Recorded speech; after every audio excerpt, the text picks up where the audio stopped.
IVM। Hello Saurabh, कैसे हैं आप?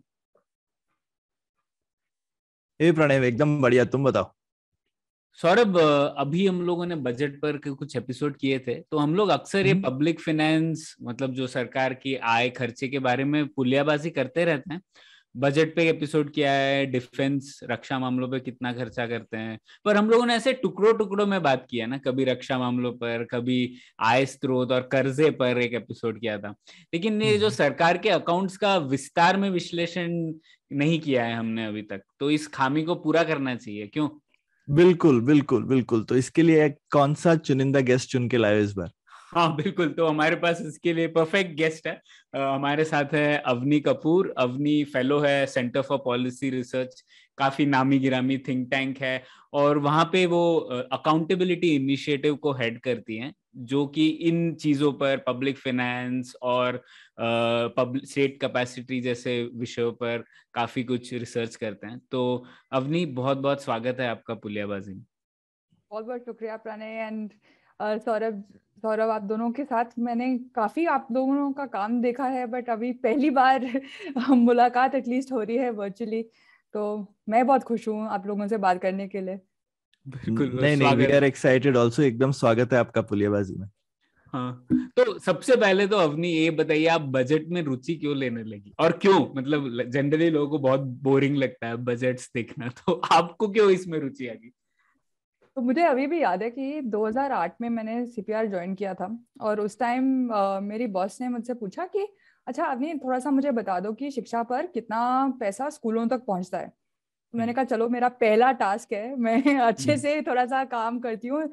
तो मैंने हम्म। सारे रिपोर्ट्स निकालने की कोशिश की, मैंने गूगल किया। मैं कोशिश किया कि बजट में बजट का जो वेबसाइट है उसको खोलने के लिए। और वो जवाब का उत्तर मुझे बिल्कुल कहीं से नहीं मिला। स्वा- हम्म। तो हम्म। मैं फिर थोड़ा सा शर्मिंदा होके मैं बॉस के पास गई और मैंने कहा कि अच्छा, मुझे नहीं पता कि विद्यालयों तक कितना पैसा पहुंचता है। तो हम्म। उन्होंने कहा कैसे हो सकता है। तो फिर हमने उस टाइम हमारे एडवाइजर थे जो एनआईपीएफपी में काम करते थे, अनित मुखर्जी। तो हमने ने कहा चलो आप जाओ एनआईपीएफपी, वहां पर अपना थोड़ा सा ट्रेनिंग करवा लो कि अब आपको बजट देखना होगा। हम्म। तो मेरी माँ अभी भी हंसती है, क्योंकि जब मैं कॉलेज में जा रही थी तो मुझे मैथ ऑनर्स मिला था। और उस टाइम मैंने कहा था कि कौन देखेगा इतने सारे नंबर्स। तो मैंने कहा कि मैं मैथ नहीं करना चाहती, मैं हम्म। हिस्ट्री करना चाहूंगी। हम्म। और फिर गोल मोल करके वापस सीधा हम बजट के नंबर्स देखने लग गए। तो हम्म। एक बहुत इंटरेस्टिंग चीज निकल के आई। और पहले मैंने सोचा था कि क्या नंबर क्रंचिंग, क्या ये बजट का बहुत कॉम्प्लिकेटेड लैंग्वेज है, आधे शब्द तो मुझे खुद समझ नहीं आ रहे थे। बजट एस्टिमेट्स होते हैं, एक्चुअल एक्सपेंडिचर, कर, निगम कर, इस आय कर, अलग अलग प्रकार के कर। बट जब हमने बजट को कुछ हद तक अंदर से देखा, कुछ इंटरेस्टिंग चीजें आकर निकल रही थी। तो मैंने क्या किया कि क्योंकि हमें पता नहीं था कि कितना पैसा विद्यालय तक पहुंचता है, तो हमने सोचा कि चलो एक बार शिक्षा का बजट को थोड़ा सा गहराई से देखते हैं कि पैसा किन किन चीजों पर इस्तेमाल होता है। तो जब हमने ये एनालिसिस किया तो पता चला कि जो पैसा विद्यालय तक पहुंचता है, जिस पर विद्यालय के पास फुल राइट्स होते हैं कि वो डिसाइड कर सकते हैं कि इसका खर्चा कैसे हो सकता है। इसमें उस टाइम राइट टू एजुकेशन निकला नहीं था, तो उस टाइम पेरेंट टीचर एसोसिएशंस होते थे या अलग अलग कमिटीज होती थी, जिसमें अभिभावक अभिभावक भी सदस्य होते थे। उनको एक साल में करीबन 15,000 रुपए, बस 15,000 रुपए थे, जिस पर उनका अधिकार था डिसाइड करने के लिए कि वो पैसा कैसे खर्च हो सकता है। हम्म। तो उसी से आई थिंक मेरा इंटरेस्ट बजट पर ज्यादा बढ़ा, कि जो पैसा या जो नीतियां केंद्रीय सरकार बनाती है वो जो जमीनी स्तर पर पहुंचती है, कितनी पहुंचती है, कब पहुंचती है, कैसे पहुंचती है, और उसका लोग कैसे खर्च करते हैं, उससे काफी सारी चीजें पता लग जाती है। तो उसी हम्म। से 2008 से फिर मेरा बजट का और मेरा रिश्ता शुरू हुआ। और ये जस्ट आपका नंबर भी क्योंकि इंटरेस्टिंग, तो ये 15,000 रुपए पर स्टूडेंट? नो, पर विद्यालय, पर स्कूल, पर स्कूल, अरे एक साल बाप, में। तो ओह, इस 15,000 रुपए में आपको टीचिंग लर्निंग मटेरियल खरीदना है, आपको जो थोड़ा सा स्कूल में मरम्मत करना है, आपको जो मतलब कि हम एक सीहोर जिले में वहां पर घूम रहे थे और वहां पर एक क्लासरूम में हर साल बच्चे पढ़ नहीं पा रहे थे क्योंकि उसका जो छत था उसमें एक छेद था। तो बारिश के मौसम में तो छोड़ ही दो, फिर इंडिया में तो ठंडी भी होती है, ज्यादा गर्मी भी होती है। आप लोग तो बैंगलोर में हैं तो अच्छा मौसम है, बट हम दिल्ली के लोग कभी गर्मी होती है कभी सर्दी होती है, और भोपाल में भी वैसा ही स्थिति था। और बस 15,000 रुपए एक साल में मिलता है जिससे स्कूल को कुछ हद तक चलना होता है। इसमें मैं ऑब्वियसली टीचर सैलरी नहीं काउंट कर रही, बट ये बेसिकली डिस्क्रिशनरी स्पेंड जिसको बोले, जिसपे आपका हक है पूरा खर्च करने का। बिल्कुल। और इसमें जो स्कूल मैनेजमेंट कमेटी होती है आजकल, वो डिसाइड करती है कि ये पैसा कैसे जाएगा। तो इस साल क्या हम रजिस्टर खरीदेंगे, चौक खरीदेंगे, या शौचालय का मरम्मत अरे करेंगे। बाप रे, वो मतलब अगर वो कमिटी बैठ करके 4 मीटिंग कर ले तो उसका चाय का खर्चा ही शायद 15,000 रुपये हो जाता होगा। बिल्कुल। और मेरा कोई इंसेंटिव ही नहीं है ये, कोई वो हमसे हाँ, पूछा था कि मैं क्यों करूं इतना समय अपना बर्बाद, मैं अपना आमदनी क्यों लूं वो 15,000 रुपए के पीछे। बिल्कुल बिल्कुल। नहीं, और ये तो बहुत अच्छी कहानी बोली अपनी अवनी आपने। और वैसे एनआईपीएफपी का नाम लिया आपने, एनआईपीएफपी में एक बहुत अच्छी बात है कि वहां पे सब स्टेट गवर्नमेंट्स के बजट का जो डॉक्यूमेंट्स है वो एक साथ मौजूद है। तो अभी भी होता होगा शायद, मुझे पता जी नहीं अभी भी है बिल्कुल, कि। अभी भी होता है। अब तो कुछ कुछ हद तक वो डिजिटाइज भी करते हैं, हाँ बट मैं एक कोने में वहां पर बैठ के सारे बजट, और वो भी पोथे होते हैं बड़े बड़े। हाँ हाँ। तो उससे अपना खुद का एक्सरसाइज भी हो जाता था, क्योंकि मैं बड़े बड़े बजट के डॉक्यूमेंट्स अपने एक टेबल में लेकर उनको गौर से देखने की कोशिश करती थी। बट उससे मेरा थोड़ा सा वर्कआउट भी हो जाता था, क्योंकि हर बजट का वॉल्यूम इतना भारी होता है। तो मजा आया। हाँ, तो हाँ सही बात बोली आपने।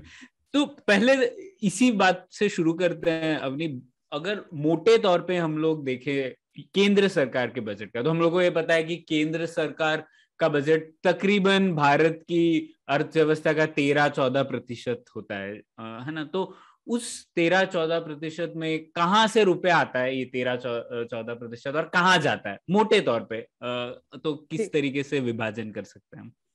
तो मोटे तौर से सबसे ज्यादा पैसा तो केंद्र सरकार के पास ज्यादा अधिकार होता है कर इकट्ठा करने के लिए। तो आय कर हो, निगम कर हो, आई थिंक कुल मिला के ये 30% होता है जो टोटल केंद्र सरकार का रिसीट बजट होता है।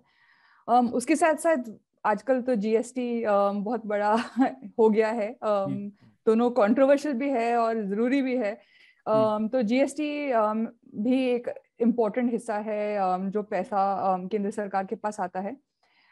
इसके साथ साथ नॉन टैक्स रेवेन्यू भी होता है, कर भिन्न राजस्व, और जो नॉन डेट कैपिटल रिसीट्स होते हैं, जो डिविडेंड्स मिलते हैं सरकार को, ये सब भी एक इम्पोर्टेंट स्रोत होता है।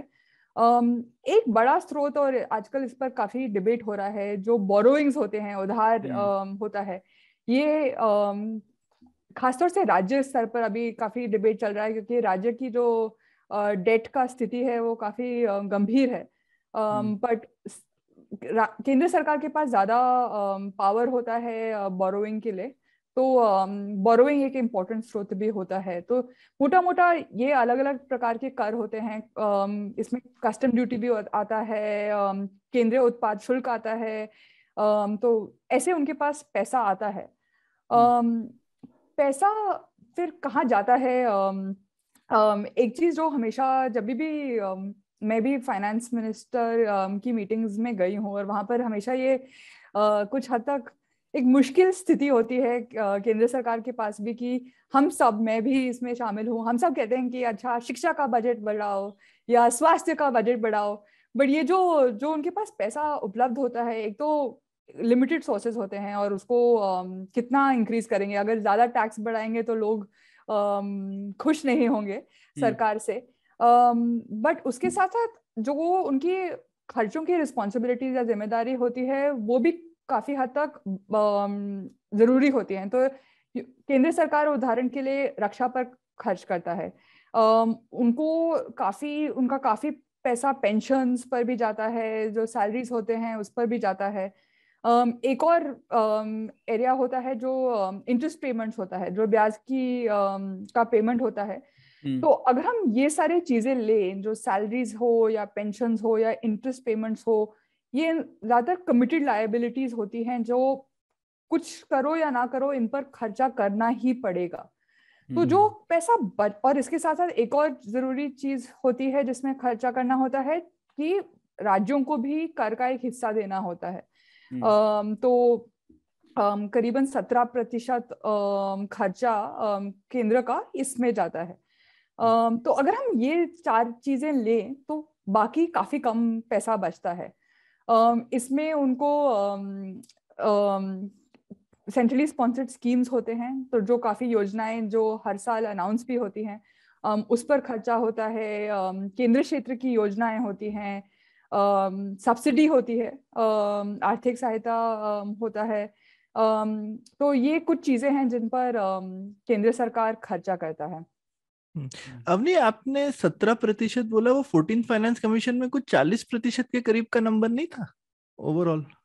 तो ये थोड़ा सा मुश्किल कैलकुलेशन होता है कि मैंने 17% एक्सपेंडिचर का बोला था, तो खर्चा का बोला था, बट जो 14th फाइनेंस कमीशन ने बोला था कि जो कुल टैक्स जो केंद्र सरकार कलेक्ट करती है, जो ग्रॉस टैक्स रेवेन्यू कहलाता है, उसका पूरा नहीं बट उसका एक हिस्सा होता है जिसको डिविजिबल पूल कहते हैं। अच्छा। तो इसमें जो कुछ चीजें इसमें नहीं शामिल होती। तो एक चीज जो बिल्कुल शामिल नहीं होती है वो है सेस और सरचार्ज। उसके साथ साथ जो कॉस्ट, टैक्स कलेक्शन का जो कॉस्ट होता है वो भी शामिल नहीं होता। तो अगर हम इसको हटाएं तो वो डिविजिबल पूल कहलाता है। तो डिविजिबल पूल का 42% राज्य सरकार को देना था केंद्र सरकार में, बट ये काफी हद तक नहीं हुआ है और इसके अलग अलग कारण हैं जिसके बारे में हम चर्चा कर सकते हैं, अगर अभी नहीं तो बाद में।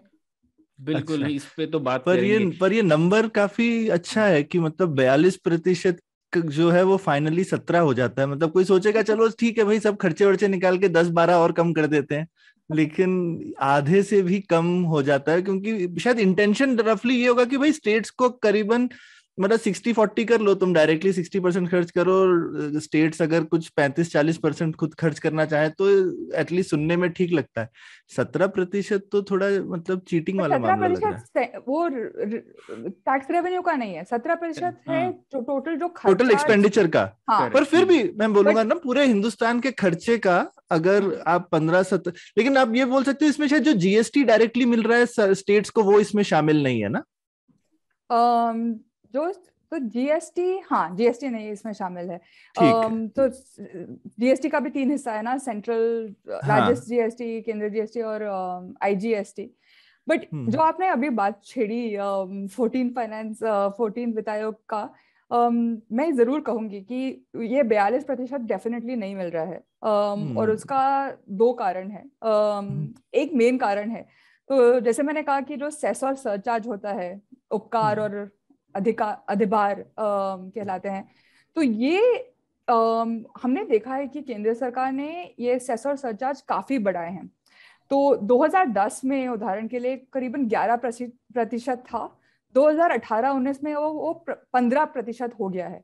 और हम ये देखते भी हैं, हेल्थ का सेस लग गया है। पहले तो हेल्थ और एजुकेशन सेस है, अलग अलग टाइप्स, कृषि सेस था, आई थिंक सैनिटेशन का भी एक स्वच्छ भारत सेस भी, स्वच्छ भारत सेस भी था। तो अलग अलग, तो जब 14 फाइनेंस कमीशन ने ये डेवल्यूशन की बात छेड़ी कि अब राज्यों को केंद्र सरकार से ज्यादा पैसा जाना चाहिए, केंद्र सरकार को भी अब पैसे की कमी महसूस हुई।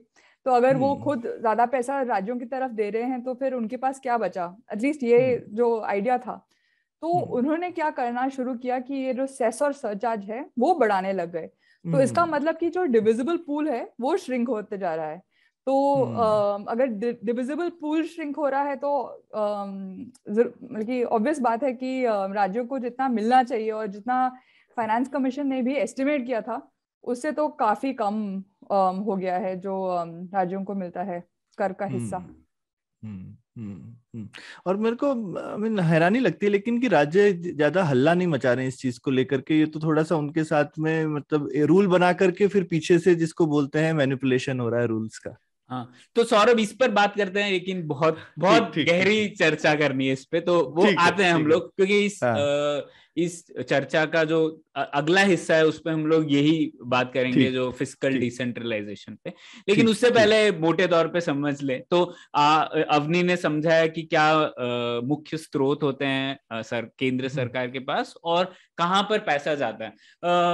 कहाँ पर पैसा जाता है अवनी, उसमें भी हम लोग मोटे तौर पर 3 हिस्से होता है ना, एक economic services, social services, general services. तो ये 3 विभाग क्या है, थोड़ा वो समझा दीजिए।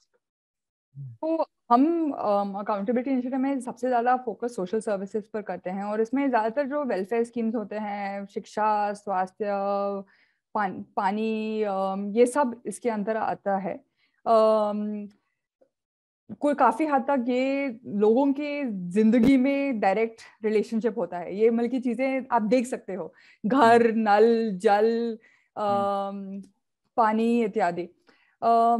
इकोनॉमिक सर्विसेज बहुत कंफ्यूजिंग हो जाता है क्योंकि एग्रीकल्चर, कृषि, वो इकोनॉमिक सर्विसेज के अंतर्गत आता है, पर वो भी इतना डायरेक्टली रिलेटेड है सोशल सेक्टर से। तो हम भी काफी बार सोचते रहते हैं कि हमने अपने लिए एक दायरा बनाया है कि हम सोशल सेक्टर पर काम करते हैं, बट काफी हद तक कृषि भी सोशल सेक्टर के अंतर्गत आता है। बट इकोनॉमिक सर्विसेज में काफी सारी चीजें आ जाती हैं। तो ऑब्वियसली कृषि एक इम्पोर्टेंट चीज है। कुछ हद तक जो जैसे कि फूड डिस्ट्रीब्यूशन और वेयर हाउसिंग, रूरल डेवलपमेंट, वो भी इकोनॉमिक सर्विसेज के अंतर्गत माना जाता है। और इसमें क्लासिफिकेशन अलग अलग लोगों से पूछोगे तो अलग अलग, कुछ हद तक अलग अलग होता है। तो आरबीआई की जो रिपोर्ट आती है उसमें आप देखना छोटा सा एक एस्ट्रिक्स है कि वो सोशल सेक्टर और सोशल सर्विसेज के बीच में एक अंतर है, जहां पर वो रूरल डेवलपमेंट को मानते हैं क्योंकि वो कुछ हद तक सामाजिक विकास के लिए बहुत जरूरी होता है। इकोनॉमिक सर्विसेज में काफी हद तक लोन्स इत्यादि, कैपिटल चीजें भी आ जाती हैं, जो काफी जरूरी होती है। और जो जनरल सेक्टर है वो ज्यादातर एस्टैब्लिशमेंट होता है। तो हमारा जो अगर किसी ने बजट देखा है तो हमारे इंडिया के बजट में जो बजट हेड्स होते हैं, अगर आप बजट हेड को पढ़ लो तो आपको साफ पता चल जाएगा कि ये जनरल सेक्टर के अंदर आता है या सोशल सेक्टर के अंदर आता है कि आर्थिक सेक्टर। तो अगर वो 2 से शुरू होता है या 4 से शुरू होता है तो उससे भी पता चल जाता है कि 2 से शुरू होता है तो रेवेन्यू एक्सपेंडिचर होता है और 4 से शुरू होता है तो कैपिटल एक्सपेंडिचर होता है। और उसके साथ साथ आई थिंक 2202 एजुकेशन होता है, तो उससे सोशल सेक्टर शुरू होता है। और 2049 इंटरेस्ट पेमेंट होता है और उससे वो इकोनॉमिक सेक्टर शुरू होता है। तो अभी सारे आपके लिसनर सोच रहे होंगे पता नहीं क्या अब हम बहुत टेक्निकल हो गए हैं। पर आपको जिस तरह से जबानी नंबर याद है, आपने मतलब समझ में आ रहा है कि कितने बजट पड़े हुए हैं अपनी। आई नो, अभी 14 साल से हम ये बजट ब्रीफ निकाल रहे हैं और मेरी टीम भी मुझसे बोलती रहती है कि आप अभी तक इतने एक्साइटेड क्यों हो जाते हो बजट में। तो 1 फरवरी को हम 1 फरवरी से पहले मतलब कि 31 जनवरी को रात को सो नहीं पाते हैं एक्साइटमेंट के लिए कि इस साल बजट क्या बोलेगा। बट शायद सबको इतना इंटरेस्ट नहीं होता है। मोटे तौर पे अगर कहें तो आप बताइए मैं सही कह रहा हूँ कि नहीं।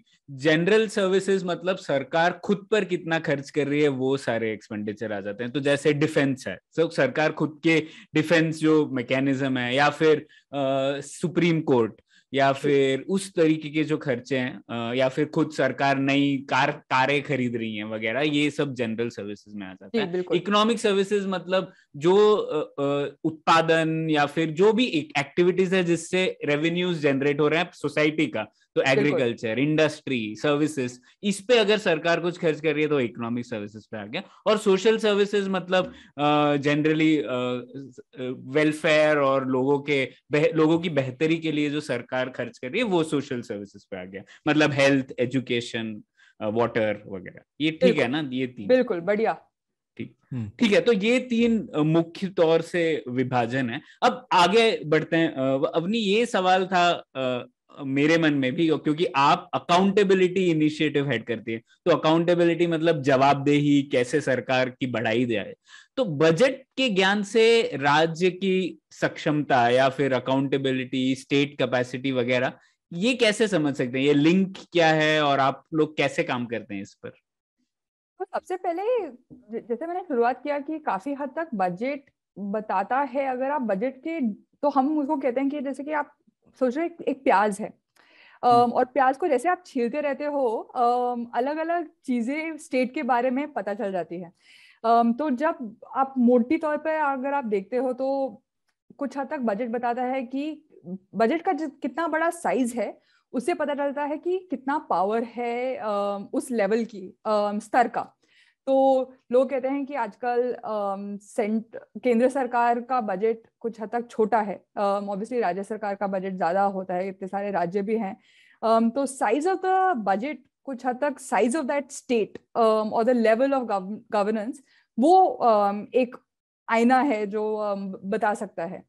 उसके साथ साथ अगर आप एक और लेवल पर जाएं, और जो उदाहरण मैंने शुरुआत किया था कि जब विद्यालय के पास इतना कम पैसा होता है, इतना कम बजट होता है, तो वो कहते हैं ना, मनी इज पावर। तो विद्यालय के पास कितना पावर होता है वो भी कुछ हद तक बजट से ही पता चल जाता है, क्योंकि बजट एक अटेम्प्ट है कि मेरा जो प्रायोरिटी है उसको लोगों तक बताना और लोगों को बताना। तो अगर एक बार राज्य बोलता है कि मैं इस साल शिक्षा पर ज्यादा फोकस कर रहा हूँ, या एक और साल मैं शायद स्वास्थ्य पर फोकस कर रहा हूँ, तो उससे पता चल जाता है कि राज्यों की या केंद्र सरकार का बजट के दौरान के थ्रू हमें पता चलता है उनका प्रायोरिटी क्या है। और आपने अकाउंटेबिलिटी की बात की, तो जवाबदेही भी उसी में आ जाती है। जैसे मुझे पता है कि मैंने बोला है कि मैं इस पर खर्च करूंगी, तो मैं आपको कुछ हद तक जिम्मेवार मान सकती हूँ कि आपने क्या ये खर्चा किया या नहीं किया। तो ये दूसरी बात आ जाती है जो आप स्टेट कैपेसिटी की बात करते हैं, कि मुझे हमेशा अजीब लगता है कि हम बार बार बोलते रहते हैं कि हमारे पास पैसा कम है, या हमारे पास जैसे मैंने भी शुरू किया कि कर कम है, और हमारा जो टैक्स टू जीडीपी रेशो है वो तो हमें पता है कि काफी पोअर है, हार्ड बजट कंस्ट्रेंट होता है। बट फिर भी जब हम देखते हैं कि काफी योजनाओं के अंतर्गत पैसा खर्च ही नहीं होता, तो और अगर हम थोड़ा सा एनालाइज करें तो कुछ राज्य बेटर होते हैं खर्च करने में, कुछ इतने अच्छे नहीं होते खर्च करने में।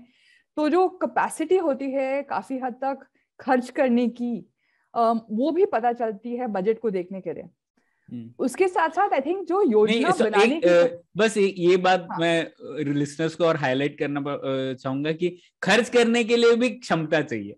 बिल्कुल। और कई बार खर्च करने की क्षमता नहीं होती। तो ऐसा नहीं है कि पैसा नहीं है, पैसा है, लेकिन पैसों को खर्च करने के लिए लोग चाहिए, डिजाइन करना है पॉलिसी वगैरह, तो कभी कभी वो भी नहीं होता। ऐसा कोई उदाहरण है आपके पास अवनी जहां पर आपने देखा ऐसा हुआ था?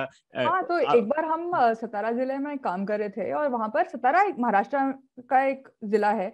वो ऑब्वियसली बहुत बहुत भी अच्छा भी नहीं है मतलब खर्चे के मामले में, बट ज्यादातर महाराष्ट्र का जो कैपेसिटी होता है, जो लोग कहते हैं कि महाराष्ट्र का कैपेसिटी काफी बेहतर होता है कुछ और राज्यों को के मुताबिक कंपैरिजन में।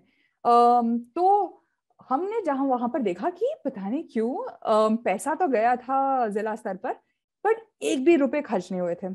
तो हम वहां पर जाके हमने पता किया कि क्या हुआ। तो वहां पर जो जूनियर इंजीनियर थे उनका पोस्ट वेकेंट था।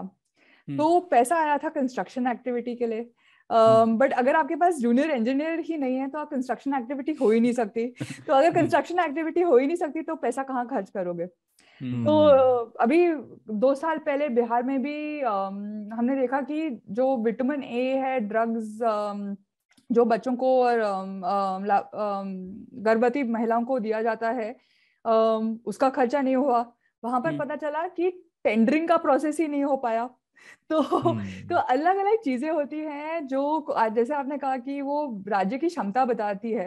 आपके प्रोसेसेस कितने हद तक स्ट्रीमलाइंड हैं, कितने ईज ऑफ डूइंग बिजनेस कुछ हद तक कैसा है कि आप क्या अगर खर्चा करना भी चाहते हो, क्या आप कर पाते हो या नहीं कर पाते हो। तो बजट एक बहुत यूजफुल मीडियम है जिससे आप काफी हद तक राज्यों की क्षमता के बारे में जान सकते हैं। ये आपने काफी अच्छी चीज, जैसे लोग बोलते रहते हैं इतनी सारी सरकारी नौकरियां वेकेंट पड़ी हैं, तो उसका सीधा लिंक यहाँ से भी निकाल सकते हैं लोग कि भाई अगर हमारे पास सरकारी मुलाजिम है ही नहीं तो जो सरकार को बजट मिल रहा है उसको खर्च कौन करेगा। बिल्कुल। बट एक ये जो सरकारी नौकरियां वेकेंट रखने का काफी हद तक वो कॉम्प्लिकेटेड सिचुएशन है, क्योंकि आप सरकार वेकेंसी को भरना भी नहीं चाहते, क्योंकि जैसे आप भर जाओगे तो जैसे मैंने कहा कमिटेड लायबिलिटीज बढ़ जाएंगे। आपको तनख्वाह तो देनी पड़ेगी, आपको पेंशन भी देना पड़ेगा। तो ज्यादातर हमने देखा है कि काफी पोस्ट में आप आजकल कॉन्ट्रैक्चुअल वर्कर ज्यादा प्रेफर होते हैं, क्योंकि जैसे आप रेगुलर नॉन कमिटेड लाइबिलिटी में आ गया। बिल्कुल। हाँ, बंधा खर्चा नहीं है। बंदा खर्चा नहीं है। एक और चीज जिससे हम राज्य की क्षमता कुछ हद तक जानने की कोशिश करते हैं बजट से, कि आप किन चीजों पर खर्च कर रहे हो। तो ये उदाहरण हमने काफी बार दिया है, तो अगर किसी ने पहले सुना है तो मैं माफी चाहती हूँ। बट हम बिहार में पहले जब काम कर रहे थे तो हम देखते थे कि हर साल पैसा जो आ रहा है वो 15,000 रुपए, जिसको मैंने कहा कि इतना कम पैसा है, बट वो सारा पैसा बस स्कूल की पुताई में लगाया जा रहा है। एंड जब हम थोड़ा सा जांच करने की कोशिश करते हैं, इसके ज्यादातर 2 कारण होते थे। एक तो पैसा हमेशा लेट आता था। तो जब पैसा 31 मार्च को आता है, आपको जल्दी से खर्च करना होता है, तो क्या क्या क्या करोगे? एक दिन में क्या कर सकते हो? हाँ, क्योंकि अगर वो खर्च नहीं किया तो पैसा वापस कंसोलिडेटेड फंड में चला जाएगा। जी बिल्कुल। और उसके साथ साथ कुछ चीजें हैं जो जैसे ही आपको खर्च करना पड़ेगा तो आपको कैपेसिटी चाहिए, आपको लोग चाहिए, जैसे हमने बात किया। पर उसके साथ साथ काफी और भी चीजें होती हैं। अगर आपको ट्रेनिंग भी प्लान करना होता है तो उसमें प्लानिंग करना होता है आपको। तो जो जल्द खर्चा होता है, काफी बार जो आसान खर्चा होता है, वो ज्यादातर कभी कभी प्रायोरिटाइज होता है। तो एक ब्लॉक अधिकारी ने मुझसे बोला कि अगर सरकार रूटीन एक्सपेंडिचर या रूटीन खर्चा भी अच्छे से कर पाए वो ही बढ़िया है। क्योंकि जो जैसे ही आप थोड़ा सा चीजें फ्लेक्सिबल या इनोवेशन फंड्स होता है, उस पर किसके पास समय है दिमाग लगाने के लिए कि मैं कैसे वो इनोवेशन करूं। और इसमें एक और चीज आ जाती है कि अगर आप कुछ इनोवेशन करते हो और आपकी बॉस को पसंद नहीं आया तो वापस बम आप पर ही फटेगा। तो प्लेट सेफ जो चीजें हैं जो आसान हैं और जल्दी कर सकते हैं वो ज्यादा दिखती है। बट कुछ राज्य हैं जहां पर हम इनोवेशन देखते हैं, और वो स्टेट कैपेसिटी कुछ हद तक वहां पर बढ़ रही है या बढ़ी हुई है। तो ये बहुत इंटरेस्टिंग होता है कि आप देखो कि कैसे किन चीजों पर खर्चा हुआ, not just the quantum but also the quality खर्चा का। नहीं, और ये बहुत अच्छी बात की आपने, क्योंकि राज्य क्षमता और सक्षमता की बात करें तो एक अजीब सा पैराडॉक्स है। भारत का जो राज्य है या स्टेट, वो बहुत बड़ा भी है और बहुत छोटा भी है साइमल्टेनियसली। क्योंकि बहुत बड़ा है क्योंकि बहुत कुछ करना चाहता है, हर चीज में सरकार तो का अड़ंगा रहता ही है, और ना सिर्फ रेगुलेशन में, सरकार खुद भी प्रोड्यूस करना चाहता है वगैरह। लेकिन छोटा इसलिए क्योंकि हमारे पास कई जगह पर कैपेसिटी, चाहे वो इंटेलेक्चुअल, फाइनेंशियल या ह्यूमन कैपेसिटी नहीं है। तो एक बहुत अच्छा पेपर भी है इस पर, why the Indian state fails and succeeds, जो प्रोफेसर देवेश कपूर का है, उसमें बहुत अच्छा चार्ट है, मैं अपने लिसनर्स के लिए बताना चाहता हूँ। उसमें उन्होंने नॉर्मलाइज किया है यूएस में कितने लोग हैं सरकार में और भारत में कितने लोग हैं। तो अगर अब भारत के सब यूनियन गवर्नमेंट के पब्लिक सेक्टर बैंक वगैरह वगैरह सब जोड़ लो, फिर भी अगर आप नॉर्मलाइज करो, हमारे पास यूएस से कम लोग हैं केंद्र सरकार के लेवल पे। मतलब यूएस, उसको लोग कैपिटलिस्ट करके बोलते हैं कि क्या है सरकार तो कुछ नहीं करती है वगैरह, ऐसे यहाँ पे हम लोगों के परसेप्शन है। लेकिन वहां पे तो 40% उनके जीडीपी का एक्सपेंडिचर सब सरकार कंबाइन करके खर्च करती है। तो यूनियन गवर्नमेंट पे ही हमारी शॉर्टेज है, और अगर आप और निचले स्तर के लेवल पे जाओ तो वो शॉर्टेज बहुत बढ़ जाती है। तो चाहे राज्य सरकार के लेवल पे या लोकल, तो बट ये बहुत अजीब है ना, क्योंकि हमारा पॉपुलेशन इतना बड़ा है बट फिर भी हमारे पास लोगों की कमी है सरकार चलाने के लिए। ये ऐसा लगता नहीं है ना, ये प्रॉब्लम लगता है कि ये प्रॉब्लम नहीं होना चाहिए। हाँ, मतलब इसके लिए हमें कुछ नहीं चाहिए, ऐसा नहीं है कि तेल के कुएं खोदने हैं, कुछ करना है। मतलब लोग भी हैं, अब तो पढ़े लिखे भी काफी हैं लोग, अब हम अपने लोगों को अपने काम के लिए ही यूज नहीं कर पा रहे। बिल्कुल ठीक है, तो आगे बढ़ते हैं। तो आपने अकाउंटेबिलिटी इनिशिएटिव की बात की, तो इसमें बहुत सारी कुछ अच्छी मतलब मजेदार चीजें भी पता पड़ी होंगी शायद, क्योंकि सरकार अक्सर ये खर्चे या वगैरह छुपाने की भी कोशिश करते हैं। और हम लोगों ने तो देखा है, पहले तो सरकार अपने खर्चे ऐसे फिनेंशियल एफसीआई वगैरह को भी डाल देती थी बजट में, क्योंकि वो फिस्कल डेफिसिट के रेंज में रहना है वगैरह। तो ऐसी कुछ चीजें आपको पता पड़ी क्या, किस तरीके से खर्चे की जानकारी छुपाती है सरकार? और आपके शोध कार्य से कुछ फर्क पड़ा क्या, सरकारें कुछ बदली, उन्होंने अपना स्टांस चेंज किया क्या इस वजह से? आप हमें बहुत ज्यादा पावर दे रहे हैं कि हम चीजें बदल सकते हैं, बट आई थिंक सबसे आसान तरीका, और ये मैंने अभी हम बजट की बात कर रहे थे, तो अभी 1 फरवरी को हम बजट को गहराई से देखते हैं, तो सबसे आसान तरीका जो डिफरेंस होता है संशोधित बजट, अनुमानित बजट और वास्तविक बजट का, तो वो हर साल जब बजट निकलता है तो सुनने को मिलता है कि इस स्कीम के अंतर्गत पिछले साल के मुताबिक पैसा इतना बड़ा, पर जब हम बजट के आंकड़े देखना शुरू करते हैं तो साफ दिखता है कि इस साल का पैसा शायद खर्च ही नहीं हुआ, इसलिए जो संशोधित बजट था, रिवाइज एस्टिमेट जो कहलाते हैं, वो कम थे और शायद उसकी तुलना में बजट बढ़ाया गया। तो जब आपका बेस कम होता है और उसके तुलना में जब आप पैसा कंपेयर करते हो तो नेचुरली लगता है कि काफी बजट बड़ा।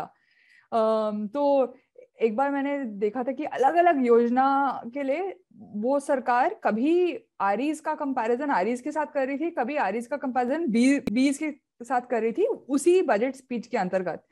और ये हर सरकार करती है, ये एक सरकार की बात नहीं है, बट ये एक आसान तरीका है लोगों को कुछ हद तक बताने का कि मैंने इतना बढ़ाया, क्योंकि मैं जो अपना जो न्यूमरेटर और डिनोमिनेटर इस्तेमाल कर रही हूँ वो हर स्कीम के लिए कभी कभी बदलता है। तो इसलिए मैं सबको हमेशा कहती हूँ कि प्लीज आप खुद बजट को जाके देखें, बजट स्पीच का भरोसा मत करें। बजट स्पीच एक स्पीच है जिसमें आप दर्शाना चाहते हैं लोगों को कि आपका विजन क्या है बजट के लिए और आपने क्या किया है, बट जो आंकड़े हैं उसको जरूर खुद आप जाके देखिए।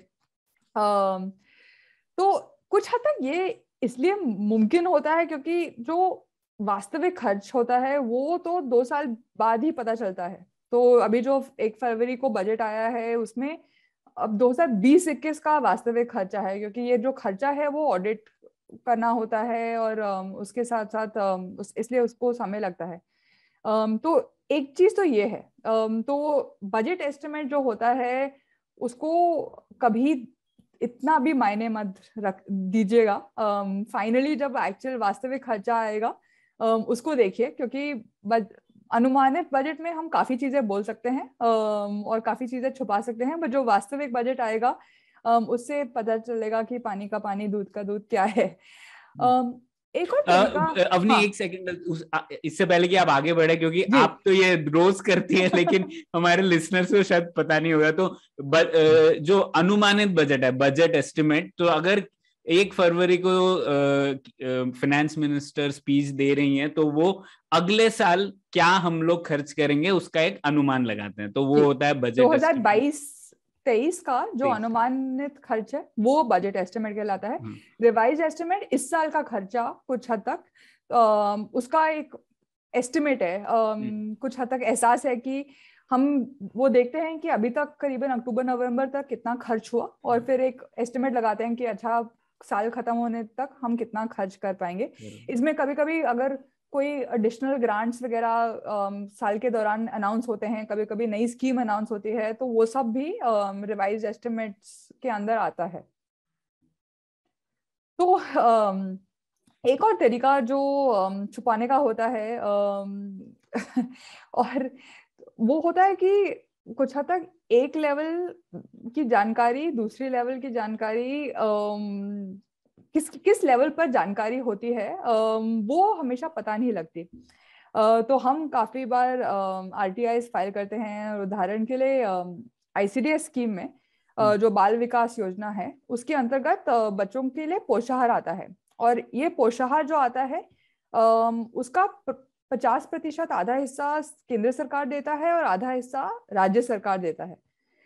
तो जब हम केंद्र सरकार से पूछते हैं कि पैसा कितना खर्च हुआ या कैसे हुआ, तो ये जानकारी केंद्र सरकार बोलता है कि वो बस उनके हिस्से की जानकारी जानते हैं और राज्य सरकार की जानकारी नहीं जानते। ये कुछ हद तक थोड़ा सा अजीब होता है, क्योंकि ICDS एक सेंट्रली स्पॉन्सर्ड स्कीम है और पैसा जो राज्य को दिया जाता है उसको देने से पहले एक यूटिलाइजेशन सर्टिफिकेट राज्यों को जमा करना होता है कि मैंने उस पैसा का पहला जो किस्त आया था तो उसको खर्च किया था या नहीं खर्च किया था। बट ये एक और तरीका है कि हम जो फेडरलिज्म की बात करते हैं, अलग अलग हमारे संविधान में अलग अलग स्तर का अलग अलग खर्चे की रिस्पॉन्सिबिलिटी होती है। तो उससे एक चीज होती है कि वो आसान तरीका है कि मुझे ये जानकारी नहीं पता, दूसरे स्तर से पूछिए, और ये राज्य सरकार भी करती है। अगर हम जिला स्तर के बारे में खर्चा की जानकारी लेने की कोशिश करें तो राज्य सरकार बोलती है कि आप डायरेक्टली जिला के पास लिखिए। तो अब भारत में कितने सारे जिले हैं तो उसका पूरा अनुमान लगाना बहुत ही मुश्किल होता है। उसके साथ साथ जैसे आपने कहा कि खर्चा किस बजट हेड में बुक होता है, उससे भी काफी हद तक चीजें मैं ऐसे नहीं बोलूंगी छुपाई जाती है, बट उससे अगर आप टेक्निकल चीजें नहीं जानते तो शायद आप उसको पकड़ नहीं पाएंगे। तो उदाहरण के लिए आई थिंक जो वैक्सीन का खर्चा है अभी, हालांकि सोच लगेगा कि वैक्सीन का खर्चा है, स्वास्थ्य के ऊपर है, कोरोना है, तो वो हेल्थ के बजट के अंदर, स्वास्थ्य विभाग के बजट के अंतर्गत आना चाहिए। बट ये बजट फाइनेंस वित्त विभाग के अंदर उसका लाइन आइटम आया है। तो ये एक और तरीका है जहां पर हमेशा इतना इंट्यूटिव नहीं होता कि जहां पर खर्चा किस विभाग के अंतर्गत बुक हुआ है, और उसके साथ साथ उसको खोजना काफी बार थोड़ा सा मुश्किल होता है। इसलिए मुझे एक्साइटिंग लगता है कि बजट को थोड़ा सा डिटेक्टिव वर्क लगता है कि ढूंढो पैसा कहाँ था। और राज्य स्तर पर तो और भी मुश्किल होता है कि कभी कभी मध्याह्न भोजन का पैसा कुछ राज्यों में शिक्षा विभाग के अंतर्गत आता है, कुछ राज्यों में जहां पर डेवोल्यूशन हुआ है वहां वो रूरल डेवलपमेंट या पंचायती राज विभाग के अंतर्गत आ सकता है। कुछ राज्यों में क्योंकि मध्याह्न भोजन पोषाहार का एक इम्पोर्टेंट हिस्सा है, न्यूट्रिशन का इम्पोर्टेंट हिस्सा है, कुछ विभाग में न्यूट्रिशन के बजट हेड के अंतर्गत आता है। तो अगर आपको बजट पढ़ना अच्छे से नहीं आता तो काफी बार ये चीजें थोड़ा सा मुश्किल हो जाती है ढूंढने के लिए। तो लगता है कि सरकार छुपा रहा है, मुझे नहीं लगता कि हमेशा छुपाने का एक अटेम्प्ट है, बट हमने अभी तक सोचा नहीं है कि एक बजट एक अकाउंटेबिलिटी टूल हो सकता है। हम बजट को बहुत टेक्निकली सोचते हैं अभी तक सरकार में। ये बजट कुछ हद तक एक अकाउंटिंग टूल है जहां पर मैं अपना बस नंबर क्रंचिंग कर रही हूँ, बट ये बजट कैसे लोगों के लिए जरूरी हो सकता है, कैसे एक अकाउंटेबिलिटी टूल हो सकता है, कैसे एक पारदर्शिता, ट्रांसपेरेंसी का एक टूल हो सकता है, जवाबदेही, पारदर्शिता, ये सब चीजें बजट के साथ अभी तक ज्यादातर एसोसिएट नहीं हुई हैं। और काफी कमिटीज ने बोला है कि अभी समय आ गया है कि हम अपना जो अकाउंटिंग सिस्टम है वो बदलें, ताकि बजट थोड़ा सा और आसान हो लोगों को समझने के लिए, जिसको हम बोलते हैं कॉर्पोरेट टर्म में एक चार्ट ऑफ अकाउंट्स, बेसिकली थोड़ा स्टैंडर्ड कर लें तो एकदम ये सब आसान हो जाए, जो कि सरकार कंपनियों को बोलती है करने को, अपने लिए नहीं हमारा कुछ हद तक स्टैंडर्ड तो है, बट अच्छा, वो मतलब कि 3 लेवल तक स्टैंडर्ड है, अच्छा, बट बट उसके साथ साथ प्रॉब्लम होता है कि तो एक तो सब कुछ स्टैंडर्ड करना मुश्किल होगा, क्योंकि हम एक फेडरल कंट्री तो हैं ही, बट उसके साथ साथ आई थिंक जो जो जो हमारे चार्टर्ड अकाउंट्स हैं वो हमेशा दर्शाते नहीं है कि वो है क्या। तो न्यूट्रिशन पर हम काफी काम करते हैं, और न्यूट्रिशन का एक हेड ऑफ अकाउंट तो है, पर क्या चीजें न्यूट्रिशन कहलाएंगी, उसको कैसे देखेंगे, वो सब थोड़ा सा क्लियर नहीं है। तो अगर मुझे पता करना है, तो एक और उदाहरण के लिए रेवेन्यू और कैपिटल एक्सपेंडिचर, प्लान तो नॉन प्लान तो चला गया, अच्छी बात है, बट रेवेन्यू कैपिटल एक्सपेंडिचर भी, जो पैसा राज्यों को दिया जाता है वो हालांकि एक स्कूल बनाने के लिए हो, या हालांकि एक अस्पताल बनाने के लिए हो, क्योंकि वो ग्रांट्स एंड एड वो राज्यों को दिया जाता है, वो रेवेन्यू खर्चे के अंतर्गत आते हैं।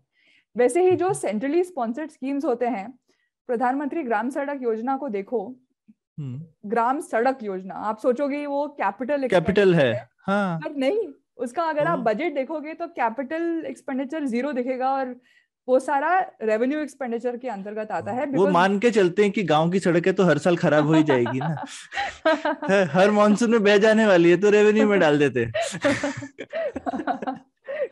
हमने एक अच्छा आइडिया दिया लेकिन क्योंकि वो सरकार का इम्प्लीमेंटेशन लेवल राज्य सरकार है ना, तो राज्य सरकार जब उस पे पैसा डालेगी अपना 10%, तो उसे कैपिटल मानेगी, लेकिन यूनियन गवर्नमेंट जब दे रही है तो वो एक रेवेन्यू आइटम एक्सपेंड, तो हाँ, नहीं, इसमें लेकिन ये है तो है। गलत ही एक्चुअली, तो काफी अपने अच्छी चीज ही बताई कि इवन हॉस्पिटल या स्कूल बनाने का भी पैसा जो राज्य सरकार को मिला वो उधर से रेवेन्यू एक्सपेंडिचर हो गया, जबकि कैपिटल एसेट बन रहा है इस कंट्री के लिए। हाँ, तो अगर वो सेंट्रली स्पॉन्सर्ड स्कीम के अंतर्गत आता है तो उसको रेवेन्यू ही माना जाता है। आई थिंक मतलब सरकार को यानी कि अब नहीं पता भी नहीं होगा ना कि हमारे पास कितने कैपिटल एसेट्स हैं, इस हिसाब से तो हिसाब रख ही नहीं सकते, आई एम प्रीटी श्योर, है ना तो ये एक और तरीका है जो मुझे लग रहा है कि जैसे बल्कि जहाँ पर जो खर्चा होता है वो कुछ काफी हद तक और भी मुश्किल होता है ढूंढने के लिए, कि आजकल हमारे पास बहुत सारे फैंसी डैशबोर्ड होते हैं। तो आप देख सकते हो GIS, यहाँ पर दिल्ली में बैठ के आप देख सकते हो कि कौन सा स्कूल GIS के मैप के थ्रू कौन से जिले के कौन सी बस्ती में बना है। बट आजकल क्या हो रहा है, और हम काफी हद तक ये जो मैनेजमेंट इंफॉर्मेशन सिस्टम्स होते हैं उसको काफी गहराई से देखने की कोशिश करते हैं, जो जानकारी पब्लिकली अवेलेबल होती है वो कम होती जा रही है। तो एग्रीगेट नंबर जो होते हैं, जो मोटे मोटे स्तर पर नंबर होते हैं, वो तो बहुत अच्छे लगते हैं, उसमें मैप्स भी आ जाते हैं, उसमें काफी जानकारी दी जाती है, बट जैसे ही आप थोड़ा सा भी गहराई में जाने की कोशिश करें, जो ड्रिल डाउन करने की कोशिश करें, वो जानकारी या तो लॉगिन पासवर्ड चाहिए किसी को दोस्त बना लो, उनका लॉगिन पासवर्ड ले लो, या वो उपलब्ध ही नहीं होता। तो हमारे लिए ये काफी मुश्किल हो रहा है कि हम कैसे ये जानकारी पता करने की कोशिश करें, और ये कैसे निकालें, और ये जैसे ही चीजें और भी ऑनलाइन हो रही हैं, उसमें जो डिसएग्रीगेशन होता था वो कुछ हद तक जा रहा है, और वो जानकारी अब मिलना मुश्किल होते जा रहा है। सॉफ्टवेयर सब कुछ थोड़ी ना सॉल्व कर सकता है। हाँ, पर अब आपको सरकार वैसे अपने दोस्त की तरह देखती है जो कि हमको और हमारे बारे में बाहर से जानने में मदद कर रही है, या फिर ऐसे संदेह की दृष्टि से कि ये तो हमारे पे नजर रख रही है? कुछ हद तक हमारा रोल दोनों है। तो हम राज्य सरकार के साथ काम भी करते हैं, हम केंद्र सरकार के साथ भी काम करते हैं, और ये हमारे लिए भी बहुत जरूरी मौका है कि सरकार को समझने के लिए। मैं हमेशा बोलती हूँ, हम एक कोर्स भी चलाते हैं जो छोटी संस्थाओं के लिए होता है, जिसमें हम बोलते हैं कि यहाँ पर बैठे, दूर बैठे सरकार के प्रति उंगली उठाना बहुत आसान काम है, बट सरकार की क्षमता की क्या बाधाएं हैं, उनको क्या। तो वैसे मैंने शुरू किया था कि बजट को मैं यहाँ पर बैठ के बोल सकती हूँ कि आप ये बजट बढ़ाओ, वो बजट बढ़ाओ, पर उनके पास कितना रेवेन्यू है, कितना कर है, कितना पैसा है, उसको भी थोड़ा सा ध्यान में रखना समझ चाहिए। में रखो। बिल्कुल।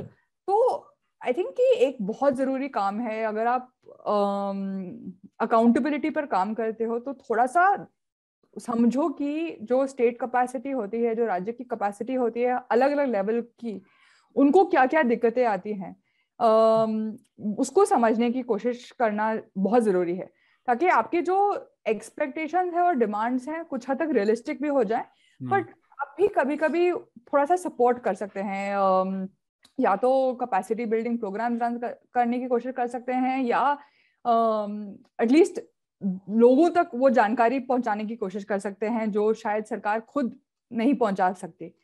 तो वो एक इम्पोर्टेंट रोल मुझे लगता है कि हम एटलीस्ट करना चाहते हैं, कोशिश करना चाहते हैं। पर उसके साथ साथ आई थिंक सरकार, आई थिंक हम जो बहुत डीपली बिलीव करते हैं वो एक 2 वर्ड स्टेटमेंट जो रिस्पॉन्सिव गवर्नेंस है, उसमें 2 साइड की 3 चीजें होनी चाहिए ना।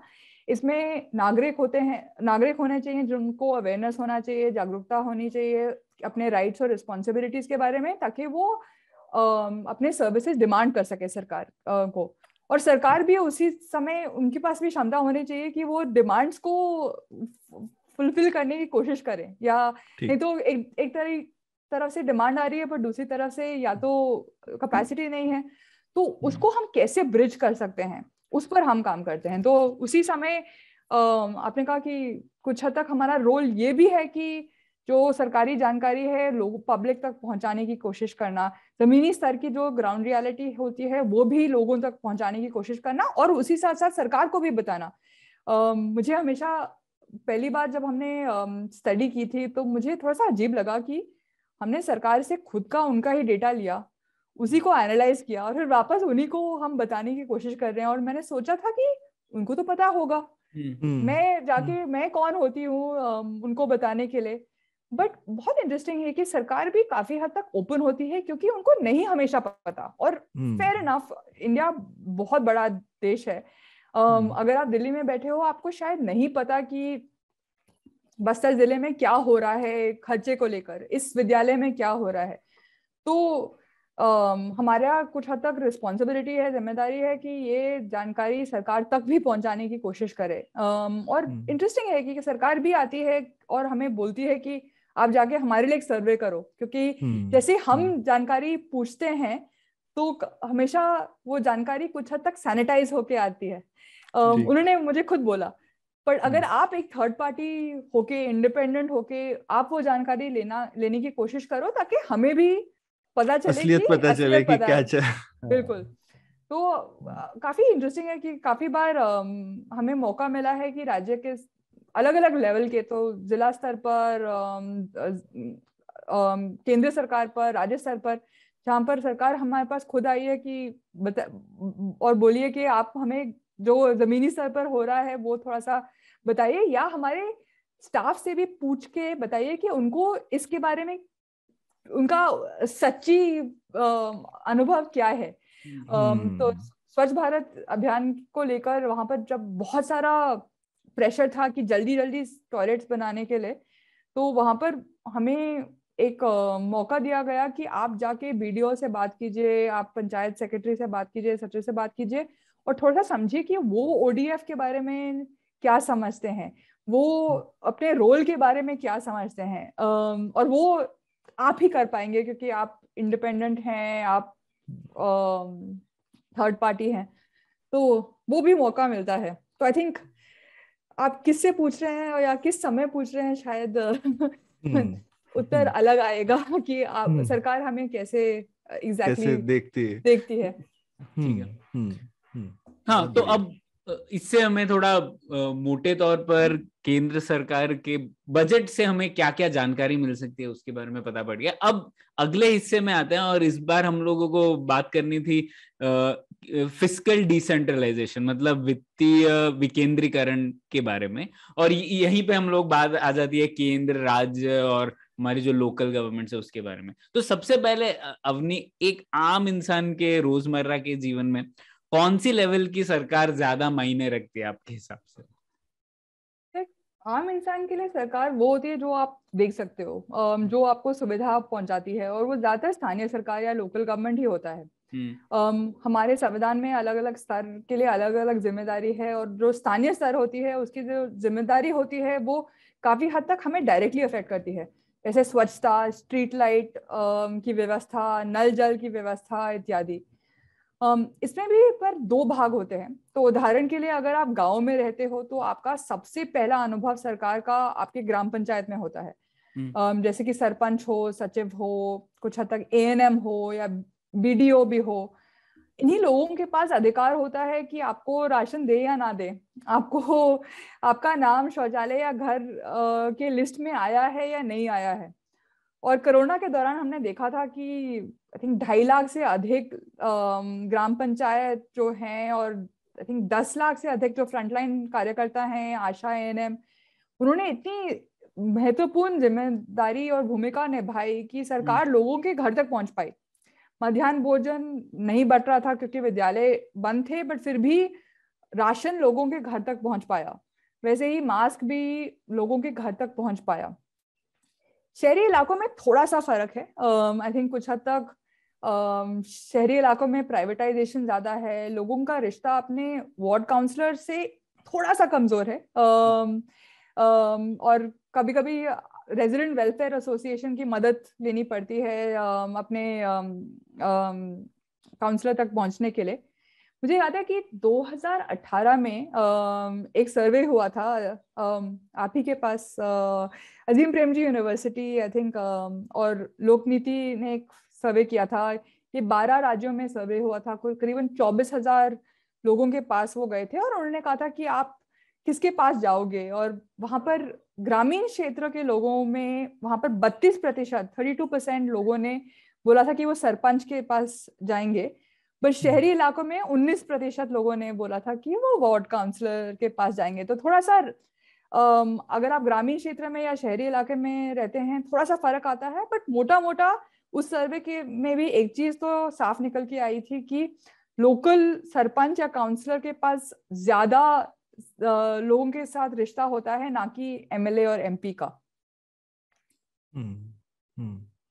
ये तो आपने काफी, हाँ, ये बहुत अच्छा इंसाइट है। और ये दिखता भी है शहरों में अक्सर लोगों को, पता भी नहीं होता उनका लोकल कॉरपोरेटर कौन है। और शायद मजबूरी भी है। इतना ज्यादा प्राइवेट सर्विसेज पे आप सिक्योरिटी भी के लिए भी प्राइवेट चौकीदार रखेंगे, जनरेटर भी रख ही लेंगे अगर बिजली जा रही है, तो प्राइवेट इलेक्ट्रिशियंस भी होंगे अगर कुछ गड़बड़ हो गई, तो बहुत ज्यादा।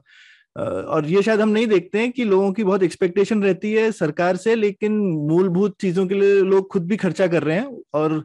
और ये शायद काफी शहर के लोगों को शिकायत भी रहती है कि हम टैक्स देते हैं प्लस ये भी खर्चा ही करते ही हैं, तो डबल खर्चा कर रहे हैं। हाँ, मुझे अभी आजकल कभी कभी लगता है कि थोड़ा सा और इस पर एक्चुअली स्टडी करना चाहिए। हम भी सोच रहे हैं कि लोगों का और सरकार का रिश्ता आजकल थोड़ा सा बदल रहा है, एटलीस्ट इंट्यूटिवली लगता है, क्योंकि कुछ हद तक काफी सारी चीजें आप डायरेक्टली पैसा लोगों के खाते में आ जाता है बिना कोई बीच में, तो किसी और की जरूरत नहीं होती। डायरेक्टली केंद्र सरकार से डायरेक्टली पैसा डीबीटी इत्यादि के तहत पैसा डायरेक्टली अकाउंट में आ जाता है, और उसे दोनों फुर्ती और क्षमता, डेफिनेटली एफिशिएंसी काफी बड़ा है। बट इसके साथ साथ थोड़ा सा डिस्टेंस भी बड़ा है। अगर आप सोचोगे कि अगर आप पूर्णिया के छोटी सी बस्ती में कोई महिला, अगर आपको आपका पैसा नहीं मिला तो आप किसके पास जाओगे? और ये हमने 2008 में भी देखा था कि जब हम मध्य प्रदेश में काम कर रहे थे, और वहां पर भी उन्होंने डायरेक्टली जो स्कूल का पैसा है स्टेट से, राज्य से स्कूल के बैंक अकाउंट में शुरू किया था। पर जब वो स्कूल का एसएमसी पूछने जाता है ब्लॉक में कि मेरा पैसा नहीं आया, तो ब्लॉक कहता है मुझे नहीं पता, मुझे क्या पता है, क्योंकि मेरे पास पैसा तो आता नहीं है, ना मुझे अधिकार है। फिर वो जाता है जिला पर। नो, अगर आप सोचेंगे तो अगर मुझे पैसा या पेंशन या कुछ भी नहीं मिले तो मैं क्या प्रधानमंत्री के पास अपनी मन की बात बोल पाऊंगी? शायद नहीं। तो वो डिस्टेंस कुछ हद तक घट भी रहा है, क्योंकि कुछ हद तक सरकार आपको डायरेक्टली चीजें दे सकती है, बट अगर नहीं मिली तो वो डिस्टेंस थोड़ा सा बढ़ भी गया है, क्योंकि जो ग्रीवेंस रिड्रेसल मैकेनिज्म होते हैं वो अनफॉर्चुनेटली हमारे देश में इतने स्ट्रांग नहीं होते। तो किसके पास अधिकार है मेरी प्रॉब्लम को सॉल्व करने के लिए, वो अधिकार कुछ हद तक कम हो रहा है, जैसे ही हम ज्यादा सेंट्रलाइजेशन की ओर बढ़ रहे हैं। हाँ, तो मोटे तौर पे फिर से देखें तो जो 3 लेवल्स हैं हमारे गवर्नमेंट के, तो मतलब अगर हम लोग जो तो स्केड्यूल ऑफ द कॉन्स्टिट्यूशन में हमें पता है कि एक यूनियन लिस्ट होती है, स्टेट लिस्ट और एक कॉन्करेंट लिस्ट। तो यूनियन लिस्ट में ज्यादातर जो फिजिकल इंफ्रास्ट्रक्चर है, मूलभूत इंफ्रास्ट्रक्चर, वो सब चीजें फिजिकल, वो सब यूनियन गवर्नमेंट के हिस्से में है ना। तो और डिफेंस, रक्षा एक बहुत बड़ी चीज है। रक्षा बिल्कुल। और जो सोशल इंफ्रास्ट्रक्चर है वो ज्यादातर राज्य सरकार के हिस्से में है ना। तो हेल्थ तो एक स्टेट लिस्ट सब्जेक्ट है, और एजुकेशन भी पहले स्टेट लिस्ट था, अब कॉन्करेंट लिस्ट में है। तो दोनों की जिम्मेदारी है, लेकिन जो ग्राउंड लेवल पे जिम्मेदारी है वो अभी भी राज्य सरकार की। और लोकल गवर्नमेंट का पब्लिक सर्विसेज जो है हमें प्रोवाइड करने की। तो ये 3 मोटे हिस्से हैं ना।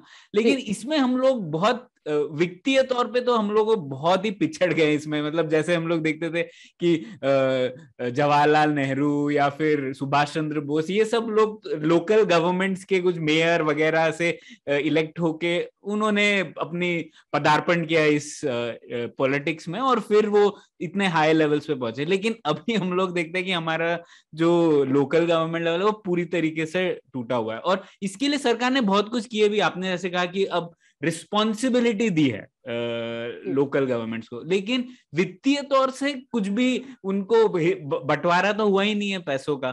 जब 73rd 74th अमेंडमेंट की संशोधन की वजह से नए रिस्पॉन्सिबिलिटीज दिए गए कि ये चीजें करनी है लोकल गवर्नमेंट को, लेकिन पैसे जो है वो राज्य सरकार डिसाइड करती है कि कितना पैसा मिलेगा, किस सोर्स से मिलेगा। तो ये कैसे हो गया? मतलब ये क्यों?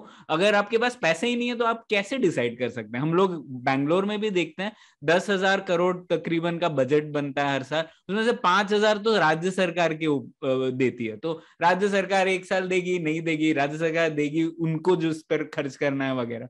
तो हम लोग जो ये वित्तीय विकेंद्रीकरण है इसमें पूरी तरीके से सिस्टम टूटा हुआ है। तो क्या कदम उठाए गए हैं और क्यों सफलता नहीं मिली है अभी तक?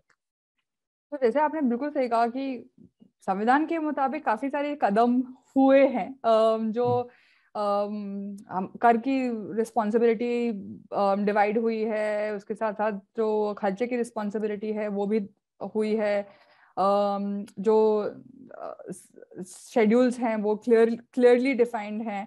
बट 14 फाइनेंस कमीशन ने भी कोशिश की कि हम लोकल गवर्नमेंट्स को डायरेक्टली पैसा देने की कोशिश करें, बट आई थिंक वापस आ जाता है कि पैसे कुछ हद तक मुझे पावर देते हैं, और कोई भी स्तर अपने दूसरे लेवल को वो रिस्पॉन्सिबिलिटी और पावर नहीं देना चाहता। आप बैंगलोर की बात कर रहे थे, हमने अकाउंटेबिलिटी इंस्टीट्यूट ने कर्नाटक राज्य के मुलबागल तालुका में एक अध्ययन किया था, और वहां पर हमने देखा था कि प्रत्येक ग्राम पंचायत के कार्य क्षेत्र में करीबन 6 करोड़ रुपए खर्च होते हैं, पर लेकिन उसका केवल 3% पैसा, मतलब कि 6 करोड़ में से 20 लाख रुपए वो उतना ही है जो ग्राम पंचायत का अधिकार है उसको खर्च करने के लिए। बाकी सारा जो पैसा आ रहा है वो सारा स्कीम का पैसा होता है, योजनाओं का पैसा होता है, जिसमें लोकल गवर्नमेंट्स कुछ बोल नहीं सकते।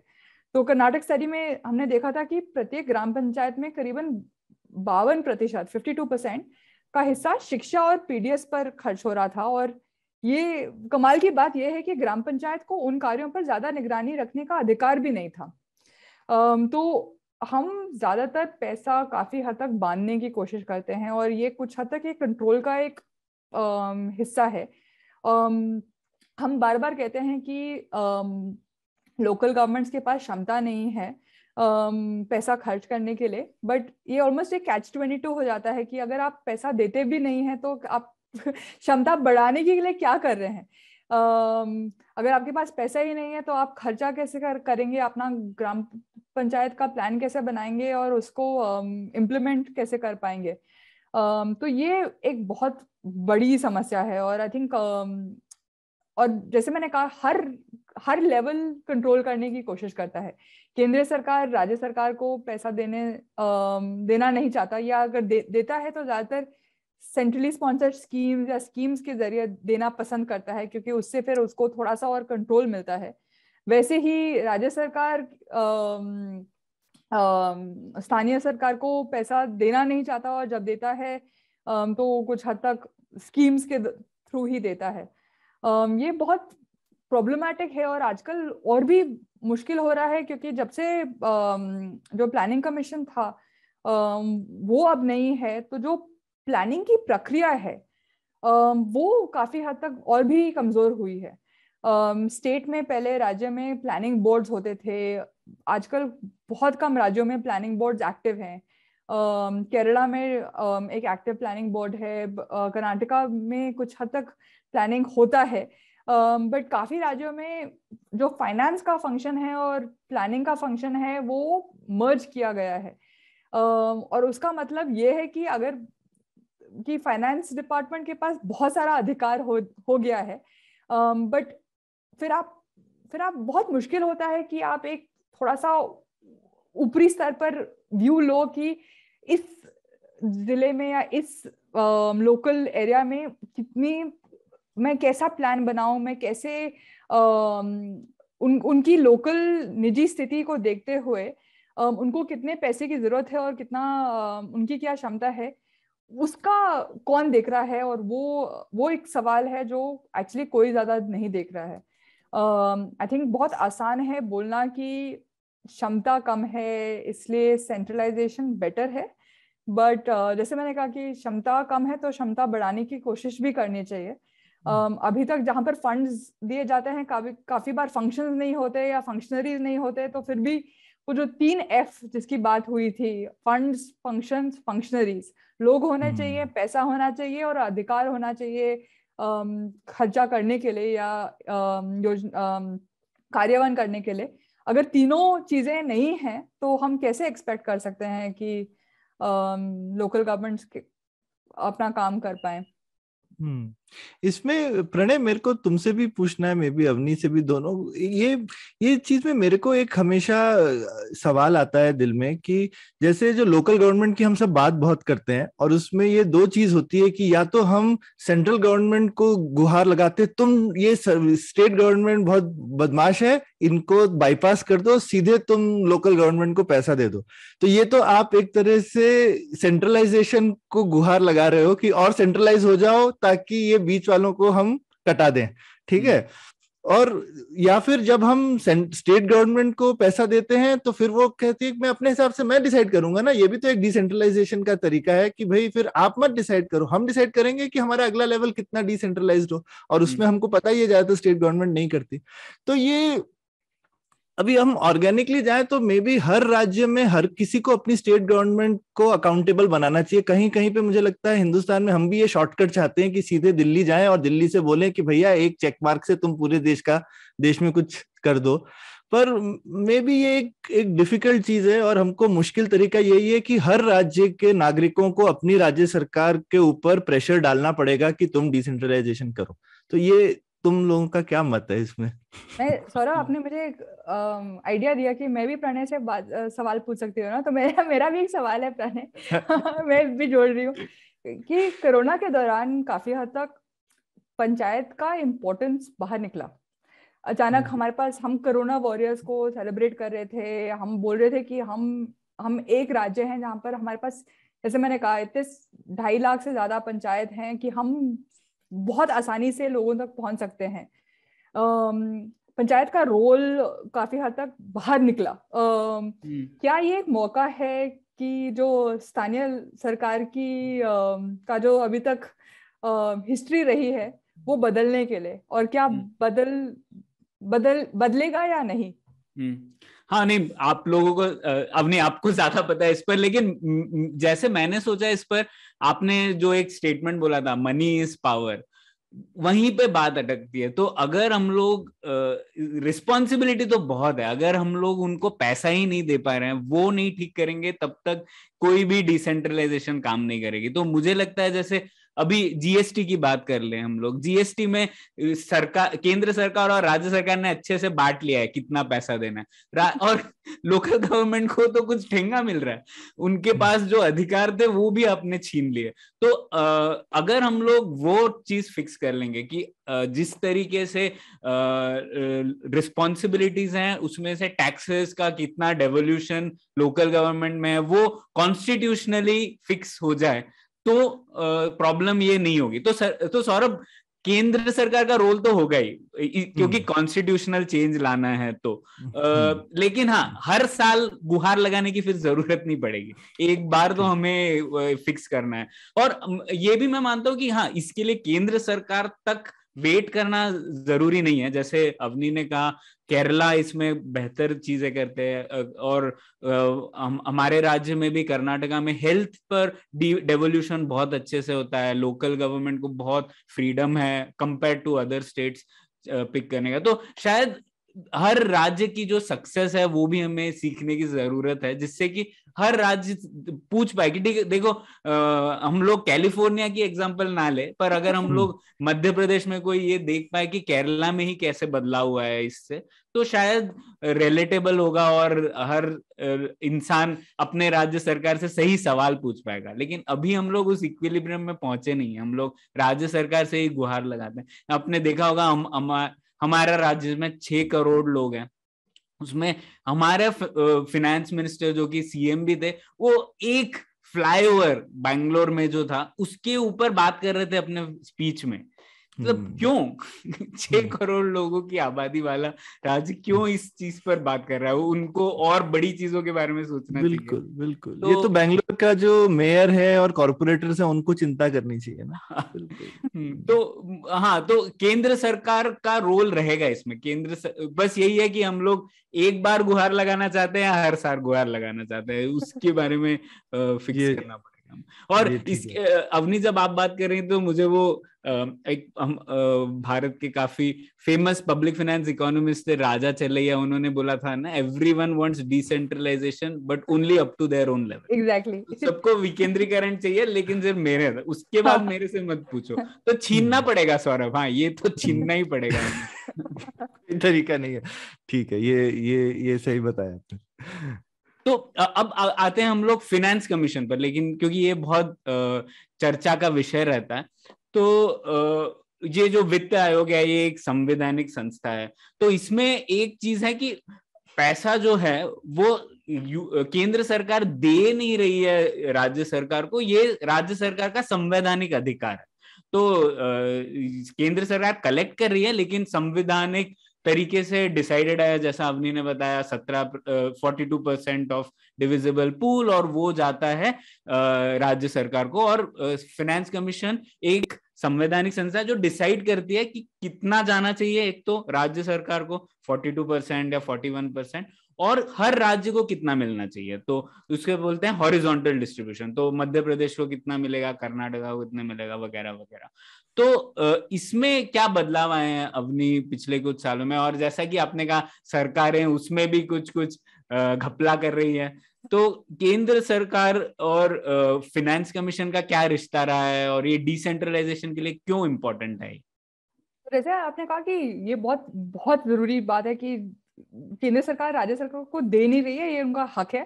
हम सब लोग अलग अलग राज्यों में रहते हैं, और वो पैसा जो हम देते हैं इनकम टैक्स में, वो बस केंद्र सरकार इकट्ठा करती है। बट एक्चुअली आप कर्नाटका में बैठे हैं, अभी मैं दिल्ली में बैठी हूँ। तो एक बहुत जरूरी मायने रखता है जो फाइनेंस कमीशन होते हैं, वित्त आयोग, उसमें उनका कुछ हद तक 2-3 रोल होते हैं। जैसे आपने कहा कि जो असंतुलन होता है, क्योंकि केंद्र सरकार ज्यादा पैसा इकट्ठा करती है बट राज्य सरकार के पास खर्चों की ज्यादा रिस्पॉन्सिबिलिटी होती है। जैसे आपने कहा कि ज्यादातर चीजें जो हम वेलफेयर की बात करते हैं, स्वास्थ्य से लेकर कृषि को लेकर सब कुछ राज्य सरकार को ही खर्चा करना होता है। उस संतुलन को मायने रखते हुए वो फाइनेंस कमीशन का रोल है डिसाइड करना कि केंद्र राज्य सरकार को कितना मिलेगा और कैसे मिलेगा, मतलब कि इंटर स्टेट कितना मिलेगा। उसके साथ साथ उनका एक और चीज का रिस्पॉन्सिबिलिटी होता है कि कुछ हद तक जो अगर कोई राज्य के पास कम पैसा हो, थोड़ा सा एक मिनिमम लेवल सेवाएं प्राप्त करने के लिए वो ग्रांट्स भी दे सकते हैं। ये ग्रांट्स स्टेट का स्पेसिफिक सिचुएशन को देखते हुए दे सकते हैं। कभी कभी कुछ finance commission sector specific grants देते हैं। तो ये एक और तरीका है जो जिसमें फाइनेंस कमीशन बहुत मायने रखता है। 14th फाइनेंस कमीशन काफी हद तक एक लैंडमार्क कमीशन था, 14वें वित्त आयोग था, और उसमें जो डेवल्यूशन का पैसा, ऐसा नहीं है कि फाइनेंस कमीशन ने जो राज्य सरकार के पास पैसा जाता है उसको बढ़ाया, बट उसका तरीका कैसे जाना चाहिए वो बदला। और उसका मतलब मेरा ये है कि जो राज्य सरकार को पैसा जाता है वो ज्यादातर मोटा मोटा 2-3 तरीके से जाता है। कुछ पैसा बंधा होता है, तो जो सेंट्रली स्पॉन्सर्ड स्कीम्स की बात मैंने की थी, वो पैसा बंधा होता है, जो वो स्कीम जो क्षेत्र पर काम करती है उसी पर खर्चा हो सकता है। तो अगर एक शिक्षा का समग्र शिक्षा का एक स्कीम है तो वो एजुकेशन पर ही खर्च हो सकता है। वैसे ही राष्ट्रीय स्वास्थ्य मिशन होता है, नेशनल हेल्थ मिशन NHM, वो हेल्थ पर ही खर्च हो सकता है। उसमें राज्य के पास फ्लेक्सिबिलिटी कम होती है। बट जो कर का हिस्सा होता है वो राज्य के को जैसे खर्च करना चाहता है वो वैसे खर्च कर सकता है। वो उसके कंसोलिडेटेड बजट में जाता है और वो कुछ भी चीजें में खर्च कर सकता है। तो जो 14th फाइनेंस कमीशन ने दिया, ये जो डिवीजन है, कितना पैसा सेंट्रली स्पॉन्सर्ड के थ्रू स्कीम्स के थ्रू जा रहा है या कितना पैसा डेवल्यूशन के थ्रू जा रहा है, उसको बदलने की कोशिश की। तो ज्यादा पैसा खुले में देने की कोशिश की और कम पैसा टाइट तरीके से देने की कोशिश की। उसके बाद एक कमिटी भी आई थी कि जो सेंट्रली स्पॉन्सर्ड स्कीम्स हैं उसको कैसे घटाया जाए या रिस्ट्रक्चर किया जाए, ताकि जो फ्लेक्सिबिलिटी की बात मैंने की वो थोड़ा सा अगर हम बढ़ा सके। तो उस फाइनेंस कमीशन के रिकमेंडेशंस के बाद जो हुआ कि आई थिंक कुछ 137 स्कीम्स थे, उनको कुछ 65 या 67 स्कीम्स को की तरफ उन्होंने रिस्ट्रक्चर या रैशनलाइज करने की कोशिश की थी। सच बात हुई कि काफी सारी चीजें नहीं हो पाई। काफी सारे जो प्रोमिसेस या जो रिकमेंडेशंस थे फाइनेंस कमीशन के वो नहीं हो पाए। और मैं क्यों कह रही हूँ, एक चीज अगर हम देखते हैं कि अभी इसी बजट फरवरी का बजट में भी बोला था कि सेंट्रली स्पॉन्सर्ड स्कीम 66 हो गए थे 2015 में। अप्रैल 2020 में वापस 131 स्कीम्स आ गए हैं। अरे बाप रे, फिर से डबल। क्योंकि वो एक्चुअली रिस्ट्रक्चर नहीं हुए थे। वो स्कीम्स को एक अम्ब्रेला प्रोग्राम बना दिया था, बट उस अम्ब्रेला के अंतर्गत अगर 5 स्कीम्स पहले भी चल रहे थे, अभी भी 5 स्कीम्स चल रहे हैं, बट क्योंकि आपने एक अम्ब्रेला प्रोग्राम बना है, वो 5 स्कीम्स अब एक स्कीम कहलाते हैं।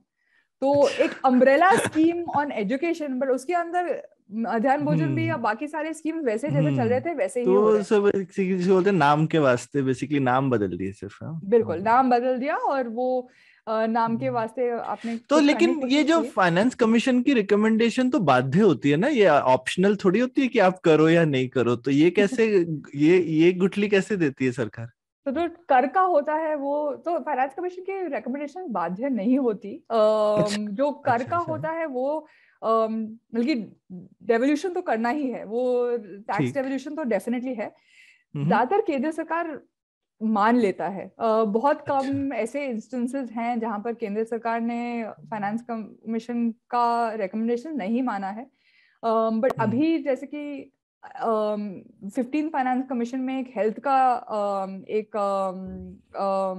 हेल्थ सेक्टर ग्रांट दिया था, उसमें काफी चर्चा हुई थी, क्योंकि इस बार फाइनेंस कमीशन ने अलग अलग सेक्टर्स के लिए एयर पोल्यूशन का भी ग्रांट दिया है, हेल्थ के लिए ग्रांट दिए हैं, तो इस पर थोड़ा सा तनाव हुआ था। बट ज्यादातर काफी हद तक माना जाता है, बट अलग अलग तरीके होते हैं जिससे मैंने माना भी आपकी बात, बट फिर भी मैंने एक हाथ से लिया दूसरे हाथ से एक हाथ से दिया दूसरे हाथ से लिया, उस वो सिचुएशन हो जाती है। बिल्कुल। तो जो सेस और सरचार्ज बढ़ाने की बात की थी अवनी ने, वो उसी तरीके का एक उदाहरण था, जिसमें अब 14th फाइनेंस कमीशन ने कहा कि देखो ज्यादा पैसा तुम्हें केंद्र राज्य सरकारों को ऐसा देना है जिस पर कोई बंदिश नहीं है, राज्य सरकार खुद डिसाइड करेगी कैसे खर्च करना। तो उसकी वजह से केंद्र सरकार ने बोला अरे ये कैसे हो सकता है, ऐसा करना है तुम्हें तो जो पैसा है जो इस रूट से जाता है उसी को हम लोग थोड़ा कम कर देंगे। कैसे कम कर देंगे? हम लोग सेस और सरचार्ज बढ़ा देंगे। वो सेस सरचार्ज से हमारे पास ज्यादा पैसा आ जाएगा और वो पैसा डिविजिबल पूल में होता नहीं है, तो आपको वो 42% जा रहा है डिविजिबल पूल का, लेकिन वो डिविजिबल पूल ही कम हो गया। तो और उसके साथ साथ प्रणय उन्होंने एक और चीज की ना, उसी के साथ साथ जो सेंट्रली स्पॉन्सर्ड स्कीम्स है जहां पर दोनों केंद्र सरकार और राज्य सरकार दोनों को हिस्सा देना होता है, तो राज्य सरकार का हिस्सा है वो बढ़ा दिया। तो कुछ स्कीम्स हैं जहां पर 75% और 25% होता था, जहां पर राज्य को बस 25%, हेल्थ का एक उदाहरण है जहां पर राज्य को बस 25% देना होता था, अब उसको 40 बढ़ा दिया।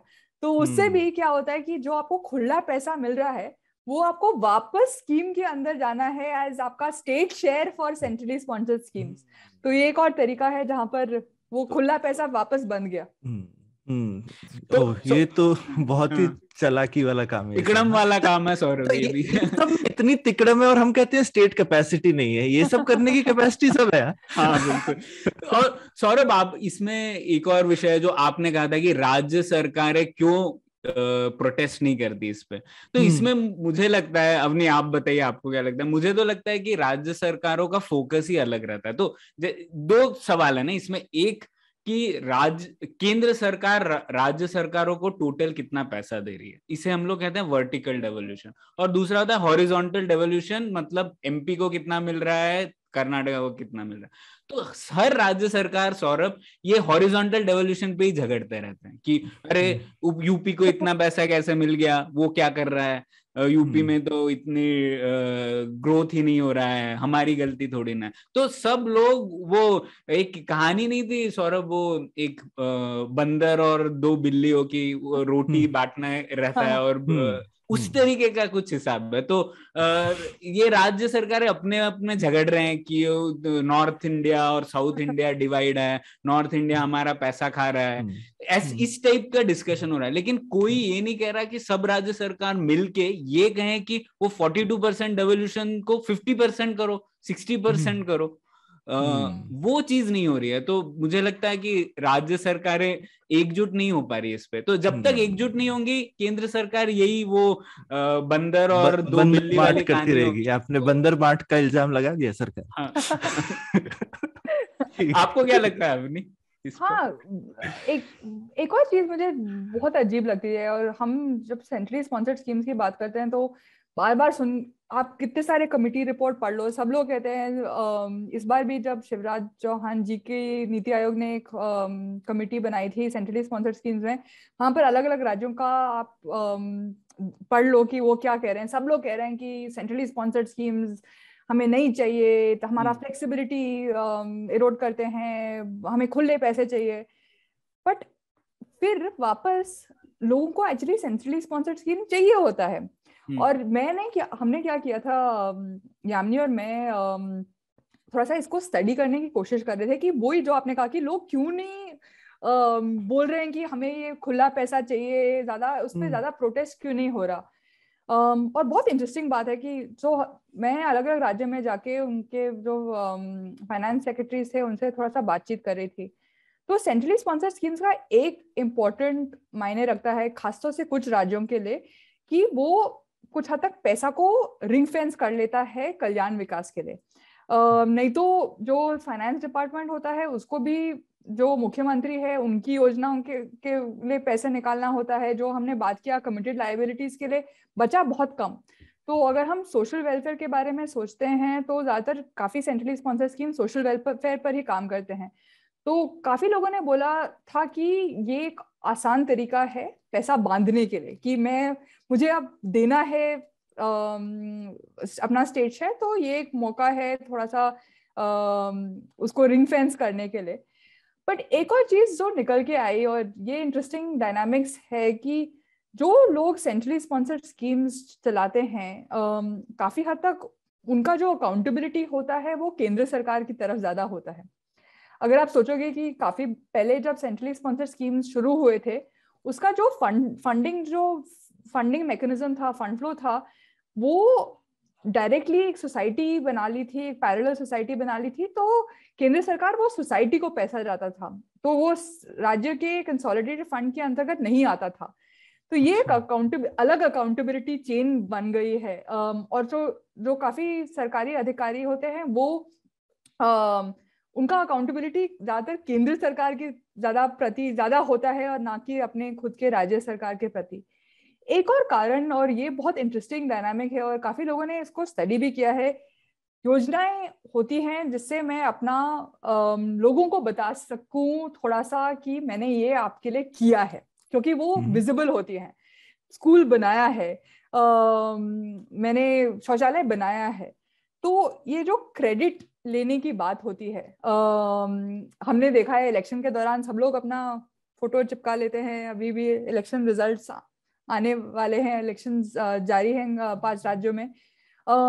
तो स्कीम्स एक तरीका है कि मैं अपना कैसे क्लेम कर सकती हूँ कि मैंने आप तक ये सुविधाएं पहुंचाई हैं।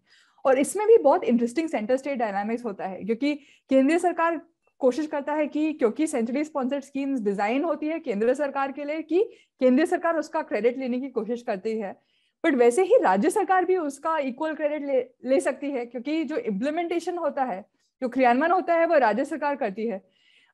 तो वो क्रेडिट लेना भी एक इम्पोर्टेंट एरिया होता है। जो खुला पैसा क्या क्रेडिट लोगे जो खुला पैसा है उसका वो विजिबिलिटी वैसे नहीं होती, बट जो सेंट्रली स्पॉन्सर्ड स्कीम्स होती है उसका विजिबिलिटी ज्यादा होता है।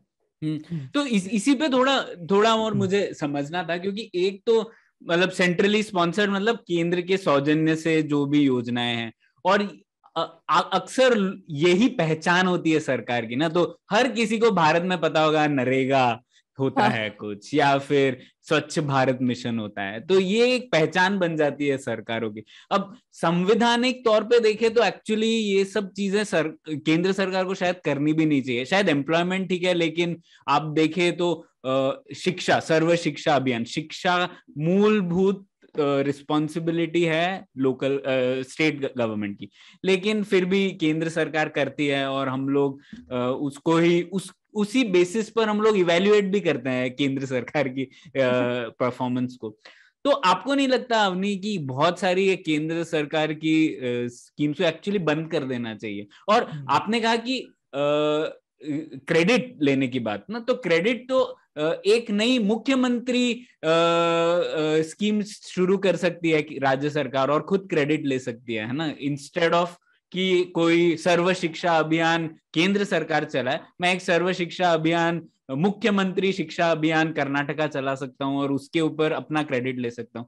तो आपको नहीं लगता ये सेंट्रली स्पॉन्सर्ड स्कीम काफी हद तक कम करनी चाहिए? क्योंकि अगर ऐसे चलती रही तो एक अकाउंटेबिलिटी मैकेनिज्म तो है ही नहीं, केंद्र सरकार खुद डिसाइड करती है दिल्ली में बैठ के कि एक मूल बागल तालुक में क्या चाहिए, उनको कैसे पता कि क्या चाहिए यहाँ पे?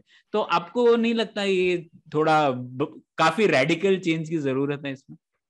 मेरे तो बाल सफेद हो गए बोल बोल कर कि सेंट्रली स्पॉन्सर्ड स्कीम्स का हमें कुछ करना चाहिए। और जैसे मैंने कहा कि मेरे बाल सफेद नहीं हुए, बट काफी कमिटीज के भी बाल, बल्कि काफी लोगों के बाल सफेद हुए होंगे, क्योंकि इतने सारे कमिटीज आके यही बात बोली है कि ये जो सेंट्रली स्पॉन्सर्ड स्कीम्स हैं उनको कम करना चाहिए।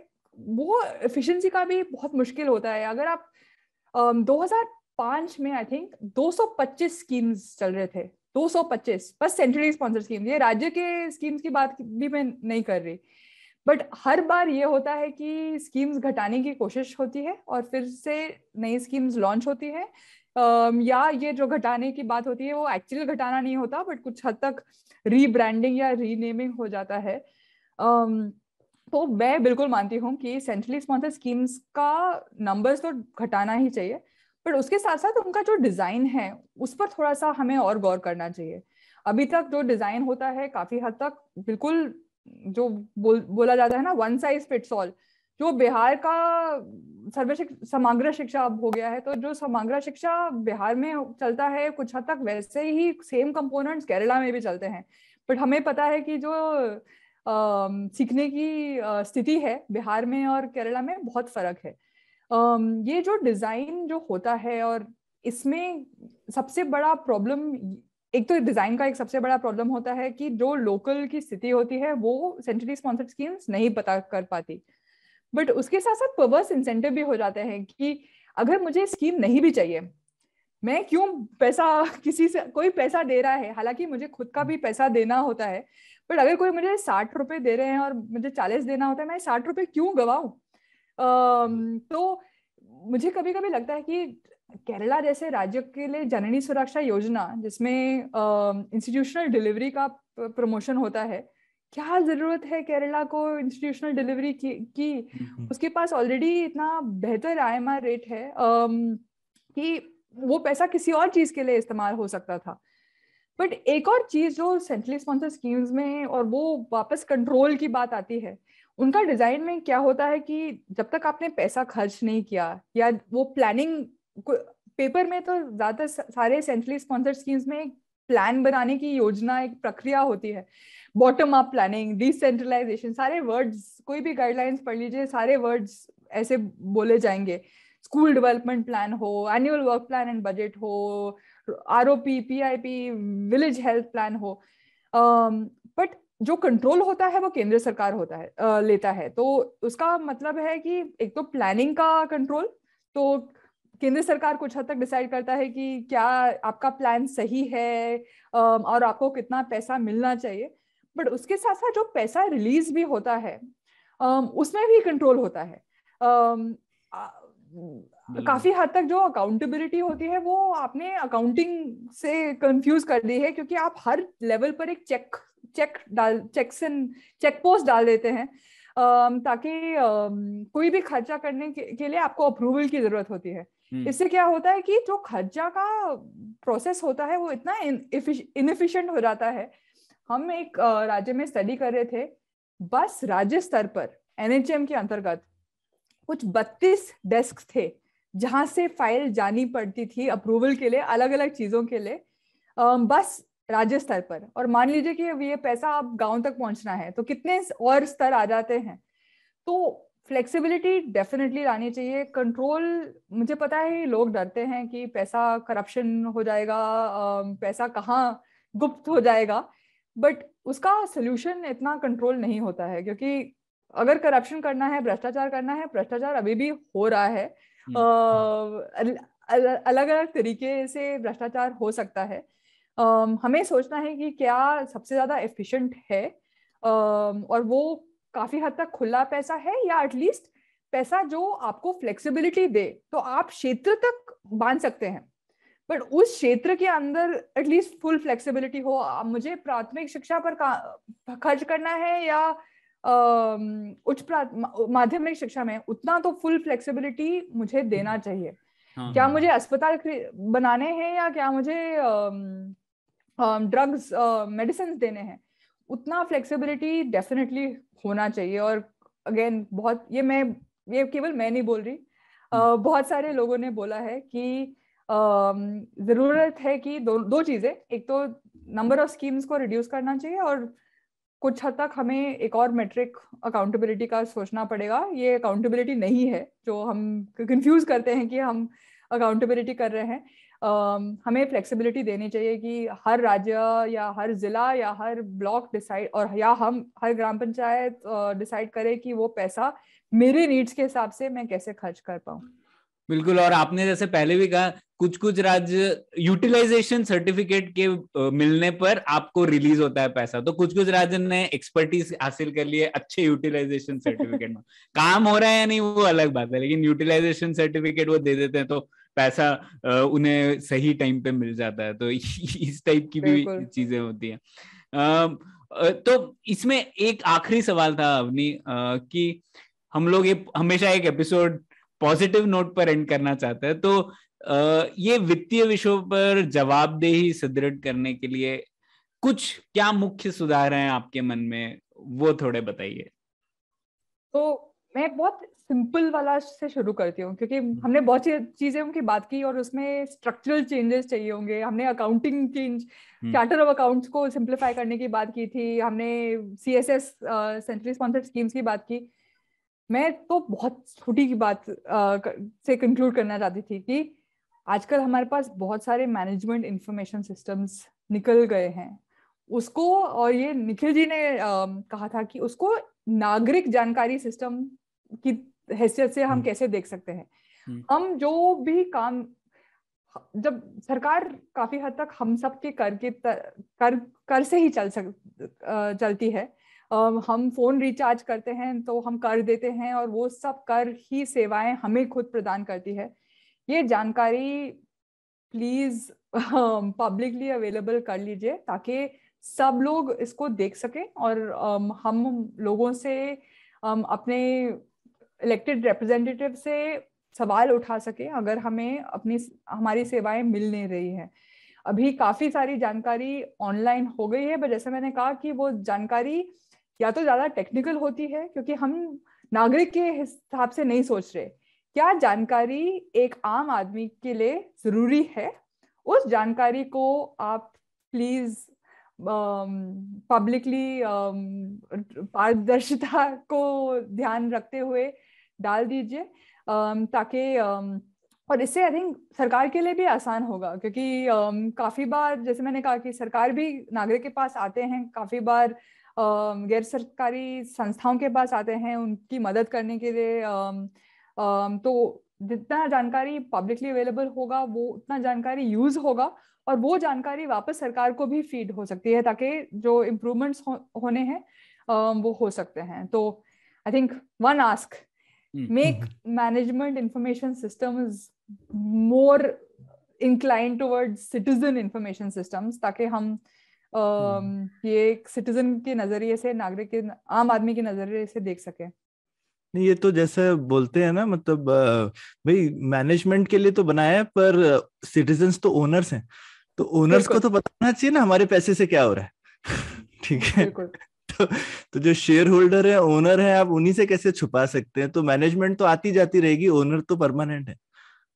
बिल्कुल, और इससे हमारा भी, आप सरकार का भी काम कम होगा कि हम जैसे संस्थाएं RTIs कम फाइल करेंगे और फिर आपका काम कम बढ़ाएंगे और इतने सारे फोन कॉल्स नहीं करेंगे। तो आई थिंक जो जानकारी, और ये RTI के तहत भी बोला गया है सेक्शन 4 RTI की, जो जानकारी पब्लिकली अवेलेबल, ज्यादातर जानकारी पब्लिकली अवेलेबल करें। तो हर गांव में भी ये जानकारी, ये हमेशा ऑनलाइन जरूरी नहीं है, ये जानकारी कुछ माध्यम से एटलीस्ट सिटीजन्स तक पहुंचाए जानी चाहिए कि क्या खर्चा हमारे नाम पर हो रहा है। बिल्कुल, मैं आशा करता हूं कि ये जो धमकी दी है आपने वो काम कर जाए और ये चीजें जो है ये नागरिकों तक और आसानी से पहुंच पाए। तो इसी मुद्दे पर खत्म करते हैं एपिसोड। बहुत बहुत शुक्रिया अवनी, बहुत कुछ सीखने मिला, तो इसके लिए बहुत बहुत धन्यवाद। Thank you. बहुत मजा आया आपके साथ। आप दोनों को भी दिल्ली की तरफ से हाय एंड बाय, बट बहुत बहुत क्योंकि आज हम बहुत दिल्ली की बात कर रहे थे, केंद्रीय सरकार, तो इसलिए मैं north India south India joke बनाया। बट आपसे दोनों से बात करने मुझे बहुत मजा आया, आप दोनों से बात करके। Thank you so much. Thank you Avani. IVM